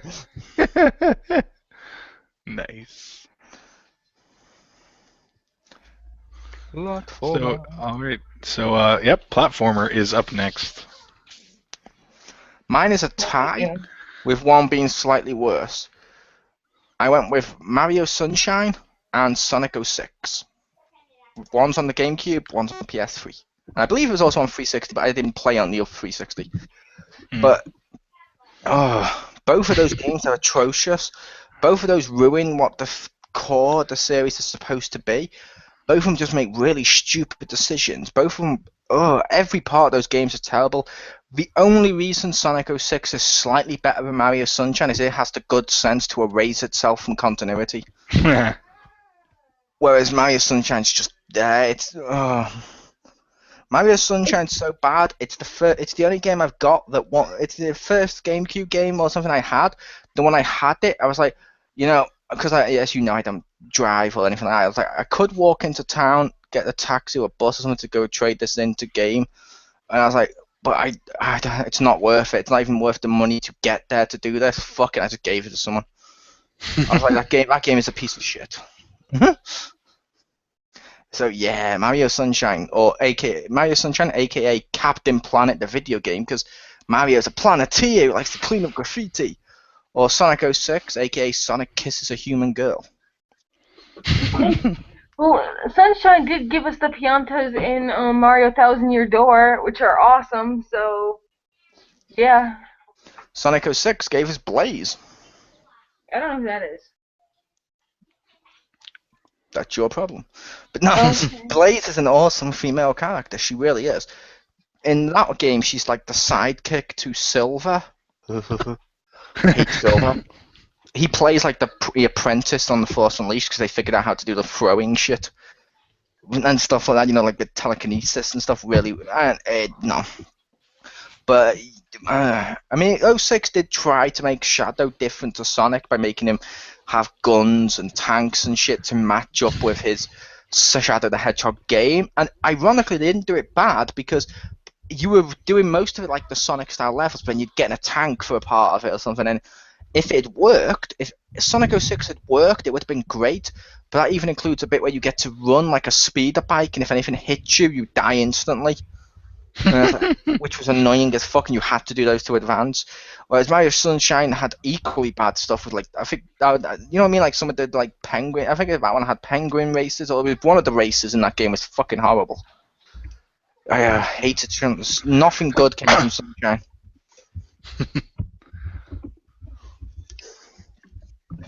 Over to Stace.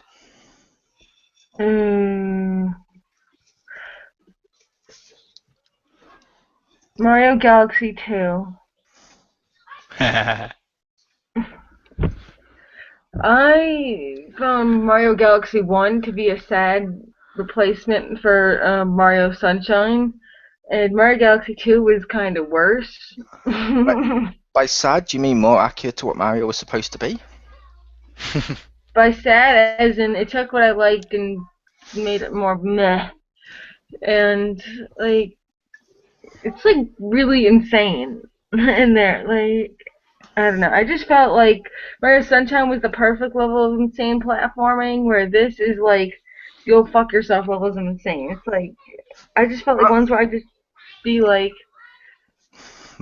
there was, and like the first one I felt was way too easy because I could like freaking like get like nearly the amount of the stars that I needed already, and I wouldn't even need. I could skip galaxies and stuff because it was just throwing these things at me like this left and right, like they didn't even have real value. You just give me like a bajillion stars and fuck it. And this one, I don't know. I just felt like I don't know. I hated the platforming. I hated all the sticky shit because there's a lot of things you stick to in those. Made me so angry. And like, I don't know, some of the anti-grav stuff would make my head go crazy, and I don't know. I just didn't like a lot of the mechanics in it. I hate that sticky shit, man. I hate the stuff that you stick to in games in that game, like all this sticky flinging shit. To be fair, it's still better than cleaning up graffiti. I don't care. I like creating up the graffiti. It was fun. It was colorful. Some of them had different effects. It shocked you. It was basically Mario. It was basically Mario is missing made a platformer where you with the brush cleaning the windows. And I liked cleaning it up, and also I liked making a bigger mess, and I liked making people sink in the slime. That was also fun. And it was just all around wonderful. Mario Sunshine just sucked balls. It's amazing. It sucked. It's amazing. It sucked. It was on my least favorite list. It sucked. It was on my best favorite. So is Crazy Taxi as a simulator. Your list is invalid. Man, Mario Galaxy 2, that takes me back. Yeah. I want to say for Mario Galaxy 2, fuck that last level. Seriously. That is trying to get the last green star. Like the last level's hard enough, and doing it with there's like very few checkpoints. No. I've done it several times, but I never liked it. I hate that level. Yeah, I will say Mario Galaxy 2 is worse than Mario Galaxy 1. I understood a load of it was levels left over from the first one who they couldn't include. I did like the fact they brought back the traditional Mario map. That was kind of cool. Yeah. But yeah, it just didn't feel as good as Mario Galaxy. Like that first opening of Galaxy, where fucking you go up into space and Bowser like rips open the kingdom, and the mushrooms are just running around like a fucking World War, like shell shocked, like I don't know, Vietnam film where the Americans are attacking. You see the villagers going ah! It's awesome and it's powerful. I like that. Nice. So for my worst platformer, I went with Page Chronica, which I had for worst game, so you can just rewind and listen to that part, so I won't drone on about it, but it was bad. Hi, and welcome to XGR. No. Yeah. We changed hosts. Remix, sorry. So we will move on to the first-person shooter. Judge Dredd vs. Death. As people may have known, I'm a comic fan. My favourite comic series of all time is Judge Dredd. The universe, how it interlocks, everything is so well intelligently designed within that, and the parodies and how they've done stuff, like Dredd's technically the villain and all this other stuff. It's so meticulously done. And Dread v Death took the best storyline, in my opinion, of Dread versus, Judge Death, who's a dark judge and stuff. They took that storyline and they turned it into a generic first-person shooter on PS2, and it was like, wow, how have you turned Dread into this? This has like no thought behind it. It's like the other one's so well thought out. This one's just basically using the license to do a generic shooter. I don't like that. That just annoyed me. Yeah. That stuff never helps anyone. Like they rarely make money on those either. Mm-hmm. Stacy, what's yours? Mine, I played Max Payne at a friend's house. The first one? Yeah. I don't know. I didn't really like it. It was really boring, and I hated the bullet time stuff, and I don't know. It was just I really didn't like him. You know, just boring as hell, and I don't know. I just thought he was. I will say that's a trip down memory lane. Yeah, I don't know. When Max Payne 1 came out, every game and every movie was doing bullet time because of the Matrix. It was just boring and generic. At once. At least that's what I felt. I don't know about anyone else. Yeah, they were doing it because of the Matrix. Yeah. I didn't like the AI. It was stupid. And, I would argue, show me a good AI. And no, El Tardo the rabbit does not count. Why would he count? Exactly. I just wanted to throw out El Tardo the rabbit, aka Oswald, or whatever he was called in Epic Mickey 2. Ugh. Yeah, I'm surprised that's not on this list. Other stuff must be that bad. Anyway, for me, worst first-person shooter, I went with Metroid Prime 2. Because I felt like they tried to make it a first-person shooter. You had like ammo for your special weapon types, which is no. And they even added that really, really shitty competitive like versus mode that was broken and no. Just like that game could have been good, but I felt like they tried to capitalize on, you know, how successful first-person shooters were, so they basically screwed up Metroid to do it. And that's why I went with that. Although I will say screwed up Metroid less than the other M. I'm kidding. I just went with in terms of character. Yeah, in terms of character, definitely. I'm trying to think in terms of gameplay. I don't know. So it'd be a topo. Yeah, so it's like story, yes. Gameplay, no. Ooh, like they need to have a fight for worst Metroid game, and then the pin one will come and take it. The gameplay of the other M was much better than the Prime series. I felt, or at least some of the Primes. But yeah, the storyline of the other end pissed me off, but the storyline of Metroid Prime 2 was actually really good with the Dark Samus stuff. Oh. Yeah, story-wise I liked it. Why can't we have a Metroid game with a good story and a good gameplay nowadays? Fingers crossed to the Wii U one. This is why we can't have nice things. Yes. No, why can't we have nice things? This? Damn it. Yeah. Oh, well, yeah, I have played the 3 Metroid Primes, and there isn't really noticeable difference from 2 onwards compared to the first one, which, yeah, I didn't think the second one was as good as the first, and that was disappointing. Yeah. But I did like the first. Like, I think it was the first where you used the, what do you call it, the nunchuck to go whoosh, and, like, whip the grades off stuff, and then turn into a ball and roll through it. It's like, oh, that's awesome. Yeah, that was the third one. Oh, is that the third? Yeah. Yeah, the first 2 were on GameCube, and the third one was on Wii, and then they ported all 3 of them in a package to Wii. Yeah, I remember buying the trilogy on Wii, so I couldn't remember if they had that on. Yeah, well, they basically added the functionality of the Wii remote for aiming and stuff, which, in all honesty, I liked Prime 1 enough, but with the Wii controller, like, I liked Prime 1 a lot. Like, it just, the way like, I don't always like the Wii remote and stuff, it felt so good in the Metroid Prime games. Like, you're just like, this is what they designed the whole system around. Why didn't they make more of these? Can I just say thank you for that? The reason why I agree, they did a great job with the controls in that, with the Metroid game. I hate it when people are like, what, does that use the Wii motion control? Yeah. Oh, okay, it must suck, I'm not going to play it. It's like, Yeah. How can you judge that? Motion controls are not inherently bad. Yeah. Some motion even are actually really good. Yeah, like the aiming was good. Even like the motion, yeah, like you said, where you could like shoot at the electric, like the grapple thing, and you could like pull off shields and like pull off stuff. That was cool. Yeah, I like that. Even though I had to play that game way too much, I liked it.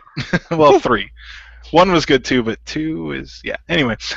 Whenever Rick talked about having to play games too much, and we know why and stuff, but is anyone else just imagining him strapped to a chair with a control pad in his hand, with his eyes open, robot chicken style, with a load of screens with different games? Sometimes that's how it felt. I'm not gonna lie. There are times when it's like, you're not physically like that, but you feel like that's you're like, you can't see them on me, but they must be there because I feel them. Yeah. But so next up we have third-person shooter. Grand Theft Auto 4. Because Grand Theft Auto 4. No, I'll go into a little bit more details. I understood why they added more realism, and some people like that. I understand that. I just didn't like the characters. I didn't like the swap to more realistic than the fun sort of, you know what I mean, tongue-in-cheek. Yeah. Grand Theft Auto games, and I don't know. I just didn't enjoy the fourth one. The fourth one, to me, is just such a blow or such a letdown when you played it. It was like, why? Why would you make this? That wasn't mine, but that's a really good choice because like I liked 3, but 4. I mean, I beat it, but it wasn't. It was a letdown. I will say the DLC is slightly better. I never got around to getting that. Like, what was it? The Ballad of Gay Tony, or whatever it's called. Yeah. That one's actually better in terms of they bring back some of the humor and some of the campiness, so it's a little better. But it's still ridiculous. I mean, Vice City is awesome. 3 was awesome. Vice City was awesome. San Andreas was passable. This was... Oh, sorry. San Andreas was actually really good. I did like San Andreas. But not as much as Vice City. But this one was just like... No. No. Just no. No. Bad Rockstar. Go in the corner and think about what you've done. Or as Richter would say, go to bed. Yeah, go to bed. No. Over to Pew. Okay, it's that shitty Darkness game that I got for $1 at the yard sale. and like literally, I got it for $1 because it's like, hey, can I throw this in here with the what else did I get? I got the cupcake decorating icing thing and the tool belt that goes on the walker for my grandmother. So I'm like, hey, we throw this in for $1 if I get this other stuff. And you're like, yeah, sure.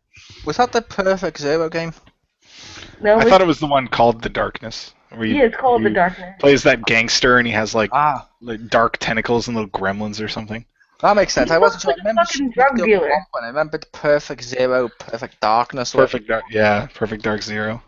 Yeah. He looks like a douchebag drug dealer. Like, have you ever seen like Snow from Final Fantasy? What is it? What is it? Snow from Final Fantasy 12 or 14 or 13? Whatever. 13. He looks like that, except he has long black hair, and he just looks really retarded. And like, I could play that game for like 10 minutes, and like I thought it was really the only thing that I liked in it was there was this guy who gave me a dialogue option, and I didn't want to listen to him anymore, so I shot him, and it literally stopped the dialogue. Like I could literally shoot him to stop talking. Why can't you do that in more games? Game of the year. No. That's it. I wish I did because I had no idea what the fuck to do. He apparently was telling me what to do in the game, but I shot him, so I didn't know what to do now. So like I broke the game. Like, but yeah, it's terrible. Like there's like I couldn't shoot anything. Like I have to be really accurate with shooting shit, and I don't know. I just couldn't even get past it. It wasn't scary or anything, or it wasn't even worth the $1 I paid. I got ripped off. That does sound pretty bad. All right, for mine, another controversial choice that I'm sure people will, not necessarily people here, but I know other people would really love to hear. For third person, I went with the first Uncharted. I'd agree. Simply because I felt enemies were bullet sponges, and you could do melee combos, but why? You always had to like run up to guys and get shot up. Like I don't even know why they put combos in the game. Like I never felt like you had an actual time to use them efficiently. You know, it was usually like, why don't you just shoot them? But in like the first game was hella hard with the like fucking like you have to shoot them like ridiculous amounts. Like I remember the first game, I was like, yeah, fuck you, hit you in the ground. Yeah, I was just like I know I still need to get around to trying the other ones, but like I just played the first one and I just didn't like it. Like I said, bullet sponge enemies, and I mean the scenery was pretty, but it just I don't know. I think it had a lot of problems that people. It was better. 3 is even better. I will say, make up your obviously make up your own mind. I'm not gonna say don't. I will just say on a personal note, I hated Uncharted 1. However, it got worse. Oh, really? 2 was worse than 1. 3 was worse than 2. Oh, I thought 3 was better than 2. I thought 3 was a great movie. I heard the aiming in 3 before they patched it was like, or maybe they didn't patch it, but I heard like the aiming was absolute garbage. For me personally, the reason I think the series went downhill is the second they added multiplayer, the single player felt worse than the first one, and it just felt like you've concentrated more on the multiplayer, so as a result you've hurt your single player. But I also know other people out there do like them, so obviously, like I said, try them for yourself. I was just saying that was my personal take. But I do agree with Uncharted 1 being shit. I did like the story of 3 better, though, so I would say that it does make a great movie. Yeah, and also when it comes to Uncharted, I preferred it when it was called Tomb Raider. Yeah. Exactly. Yeah, I know that there's a lot of people that love it, so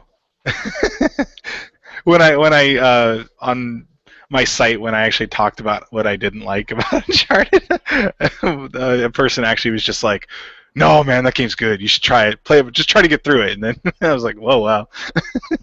So I don't know. So I'm anyway. I know that a lot of people would disagree with me, but that's what I put.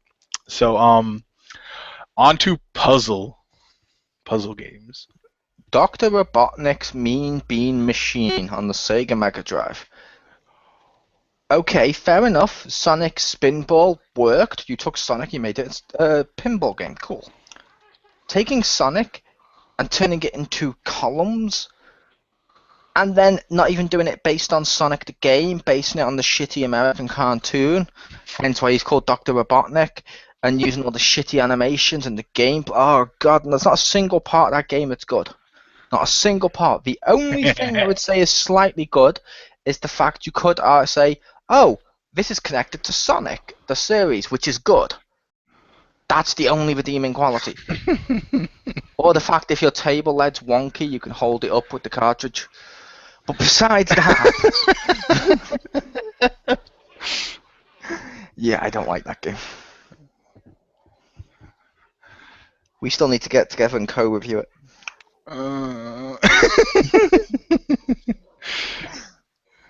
That's what we're doing now. Yes. This isn't a review. With the review, we'll go through levels at a time and more in depth.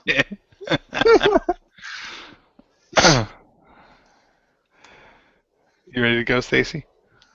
Oh, the puzzle. Puzzle. Yeah.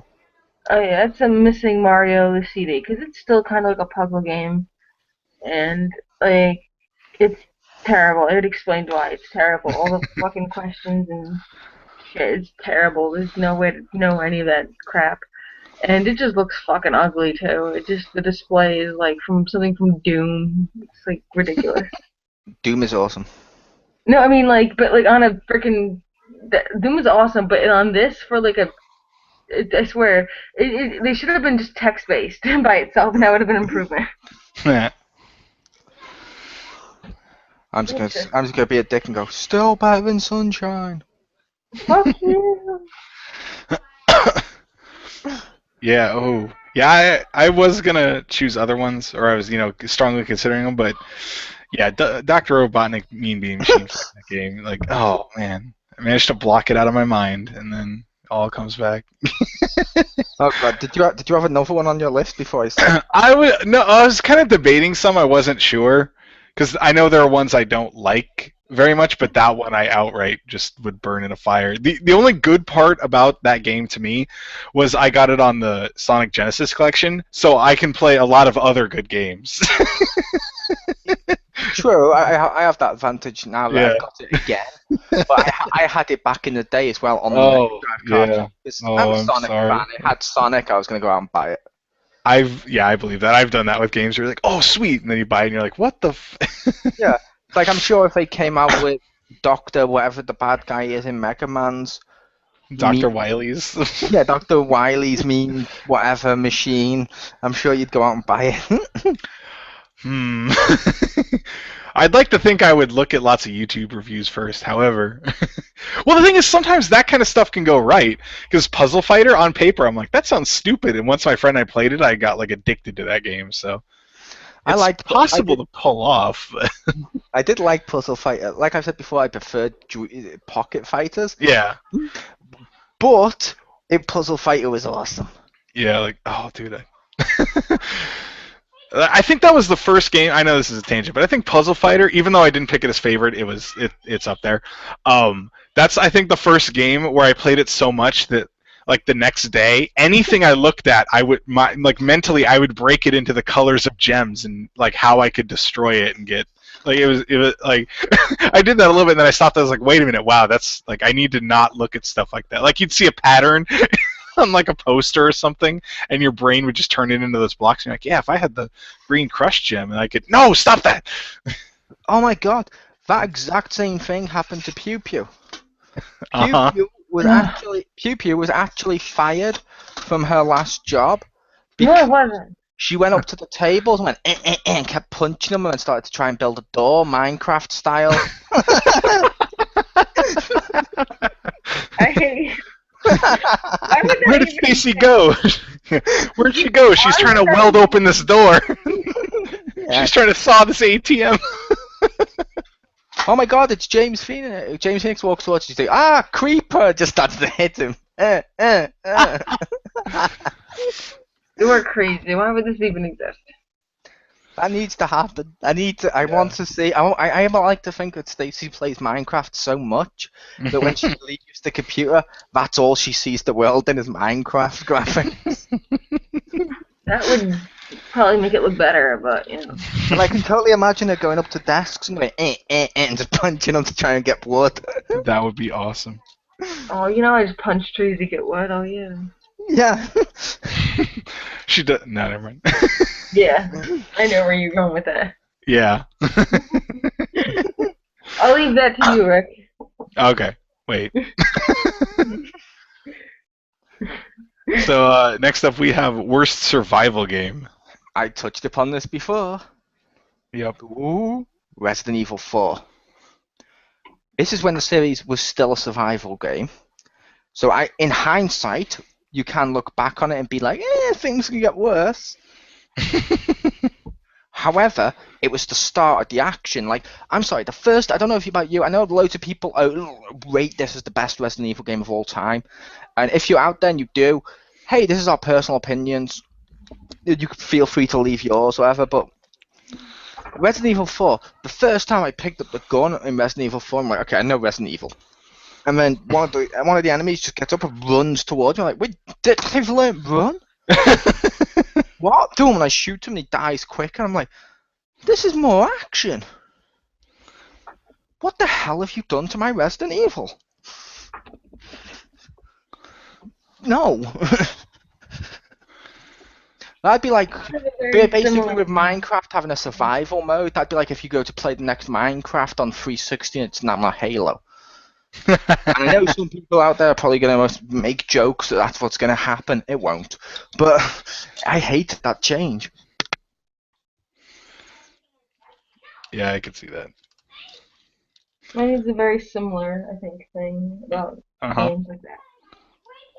When I was trying last year to do survival horror, I bought a bunch of used survival horror games and tried them out and then returned them because they were terrible. Right. And this wasn't I returned them that day. So this wasn't me renting them for 7 days and then returning them. So I feel slightly better about that. So anyway, I got Silent Hill Downpour. Oh, that was pretty terrible. Um, like it wasn't like scary, it wasn't horror, and like literally the mechanics were so terrible. I had to look up how to bust open a lock on the game, which I found out you have to when you swing the wrench, it goes in like different directions each time. So you have to like angle yourself so that like or keep like changing your angle so that you hit it the right way, and then the chain falls off. And I had to like predict like okay, maybe on the fifth swing it'll go back to swinging like this. So I'll stand here and I'll wait for the fifth swing again and then like hit it. And that's how I like got the stupid chain open and started playing this game. I'm like, why the fuck am I even doing this? This is stupid. I'm just really wasting my time right now. And then I went home and went back to the store and returned it. I'm like, this is just stupid. I will say I was a little surprised. What? Because we said survival, not survival horror, I kind of expected that bus game to get mentioned again because you have to survive till the end of the destination.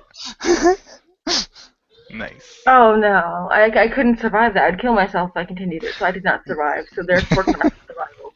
Try. No, that's okay. I have no problem if you kill yourself. Try. Robin Williams. Yes. And it's not too soon. No. If you rage quit life, all bets are off. Yeah. But okay. So for my survival one, I wasn't sure which is worse, but at least in terms of this, but I kind of went with Resident Evil 4 or 5 because I know 5 is definitely an action game, but I feel like they tried to bill it as a survival horror because it was like before people had fully realized that Resident Evil wasn't Resident Evil anymore. Yeah. And I know a lot of people don't. That's fine. That's totally cool. I understand completely. I actually liked 5, but it's not a survival horror game. Like, I mean, one, it's co-op, so it's it's not as survival. Even though Left 4 Dead showed that you can have survival with co-op, it also, Resident Evil 5 doesn't prey upon people sometimes just throwing a firebomb on you and running for it. Like, you're zombie bait now. That you can't do that in RE5. But it's like they weren't really survival horror and. Yeah, plus Resident Evil 5 definitely wasn't a survival, only because like the first level, waves of zombies come at you and you just shoot them the fuck dead, like with a machine gun. That's not survival. That's action. We could also like replay levels so you could get more ammo and healing items and stuff. So it's like, yeah. But so I would have to put those. But even though I did like them for different reasons, they're not survival horror in that. Like you said, Mole, that's when it really, like 4 was when it started to not be an action game or not be a survival horror. But I feel like 5 was when they general public realized, wait a minute, these aren't as a Resident Evil anymore. High five! We shared one. We're list buddies. Yeah, that and Dr. Robotnik. It's 2 for 2. Oh, we need to get a bracelet now with best list buddy forever on it. And put that on the wrestlers. 15. Yes, like armband style, like Ray with the XGR tribute. Jim's would be a bracelet that would be like WWWS. What would Wikipedia say? Yeah. There you go. I was worried I was going to put too many W's. I was like, wait a minute, I didn't think this out before I started talking. Anyway, so now on to the final one for the night. Worst licensed game. I went with Jurassic. I know there's... Oh, yeah? You go. I was just going to say that there's no shortage of things to pick from on this list. There's not. I went with Jurassic Park on PS3. I mean, the other Jurassic Park games were bad, but they always had something redeemable. Like, okay, the side-scrolling shooter on like the Mega Drive or Genesis. Okay, that had some elements of fun. I had some fun playing as a kid and stuff. Playing this game, where it's the Telltale game, so it's like Walking Dead style and stuff, it should work. And I mean, Jurassic Park is the first one is a hugely story-driven movie. With science explanations, less action than, say, the second Jurassic Park. We'll ignore the third one completely. Less than the second one. So, it should work. Or making it that style ticks every single box. Yeah. Only it goes horribly wrong. It's like the characters are dull. The parts that are fun are just eh. I don't know. It's just I played it and I was like, I don't like this. And this is right after. I think this came out after Back to the Future, which wasn't even like this their first licensed one. They've done others, and they did Back to the Future well. Jurassic Park. I don't like it. It just I think it's a complete mess and a complete failure. However, feel free for people to check it out yourselves and make up your own mind. But I didn't like that because some people may like that. I don't know. But over to Pew. You guys have a little luck. Okay, basically. We have luck? Yeah. Why? Okay, on my birthday, I got 2 copies of this game. One on PlayStation 3, or I think it was PlayStation 2 or 3, I forget which one. And one was on the Xbox 360. I got 2 copies of the same game. Fantastic Four 2, the video game.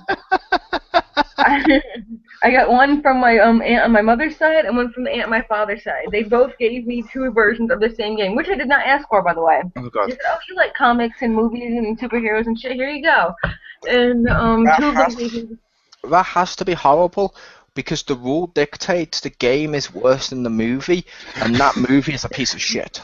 The movie was a piece of shit, and the fucking game on both the Xbox 360 and the actually no, sorry, I didn't get that on the Xbox 360. I got it with the PS2 or /3, I don't know which one, or in the Wii.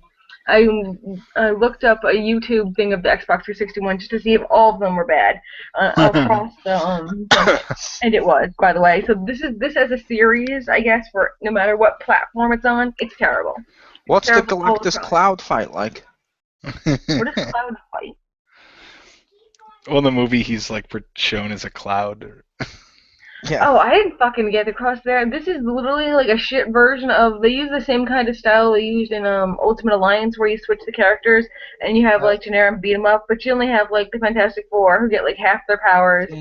And Suicide Invisibility doesn't work because people still know where you are because they're the computer. So can you guys still hear me? Yes. Okay. My Firefox has crashed. Oh. Uh-oh. Luckily, I've got the message so you can hit restart Firefox. Okay. Uh-oh. We might have lost them. Okay, I'm gonna keep going. Okay. Okay, so basically, this takes the same kind of up-down switch of characters like Ultimate Alliance, but literally there's maybe I think 2 enemies throughout the entire game, and I mean 2 character models of enemies. And oh, by the way, you're in caves all the time. You're not in the city at all. Wow. Because remember how they went in the cave and fought 9 million goblins? Yeah, I remember that part. And then they fought. So that's all they do. And occasionally they'll say a line like from the movie or whatever, or something like that. That was totally scripted in, and it's really awful. And I think that was and both games are exactly the same, even though they're on different systems. They're both really terrible. I think I got to the 3rd level where instead of being in a cave, I was in a building inside a cave, which had windows, so I could see the cave through the windows. Mm-hmm. Because like you put when you make a building inside a cave, you have to put windows so you can have that nice cave background to look at. Wow. Oh, wow. If I'm in this new location, you think some kind of human beings would make this building, so I'd be fighting human beings. Nope. More instead of cave people, it's robot cave people. So, and by robot cave people, I mean they hit me with sticks. Like you think they would shoot lasers or something, or nope. Like cave people, beep boop boop, cave people, boop boop boop boop. So it's like it was ridiculous. Like it was just so horrible, and it's horrible because I played one and then I did the same thing again by playing it again on the other system. So it was horrible twice. Wow. You actually bothered opening both and playing them? Well, I played one and it was so bad. I'm like, the other one can't be this bad, can it? Like it can't be.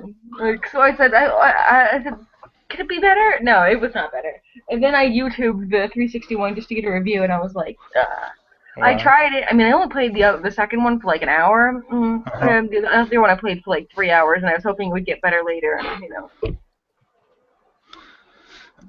Gotcha. Wow. So bad. Okay. So for mine, let me see. Mole's trying to come back in. So as you can see, his Firefox crashed and he dropped out. Well, this is the last one we're doing, so if he can't get in, that's okay. He can listen to this part later or something. But my worst licensed game is Back to the Future on the NES. Yes.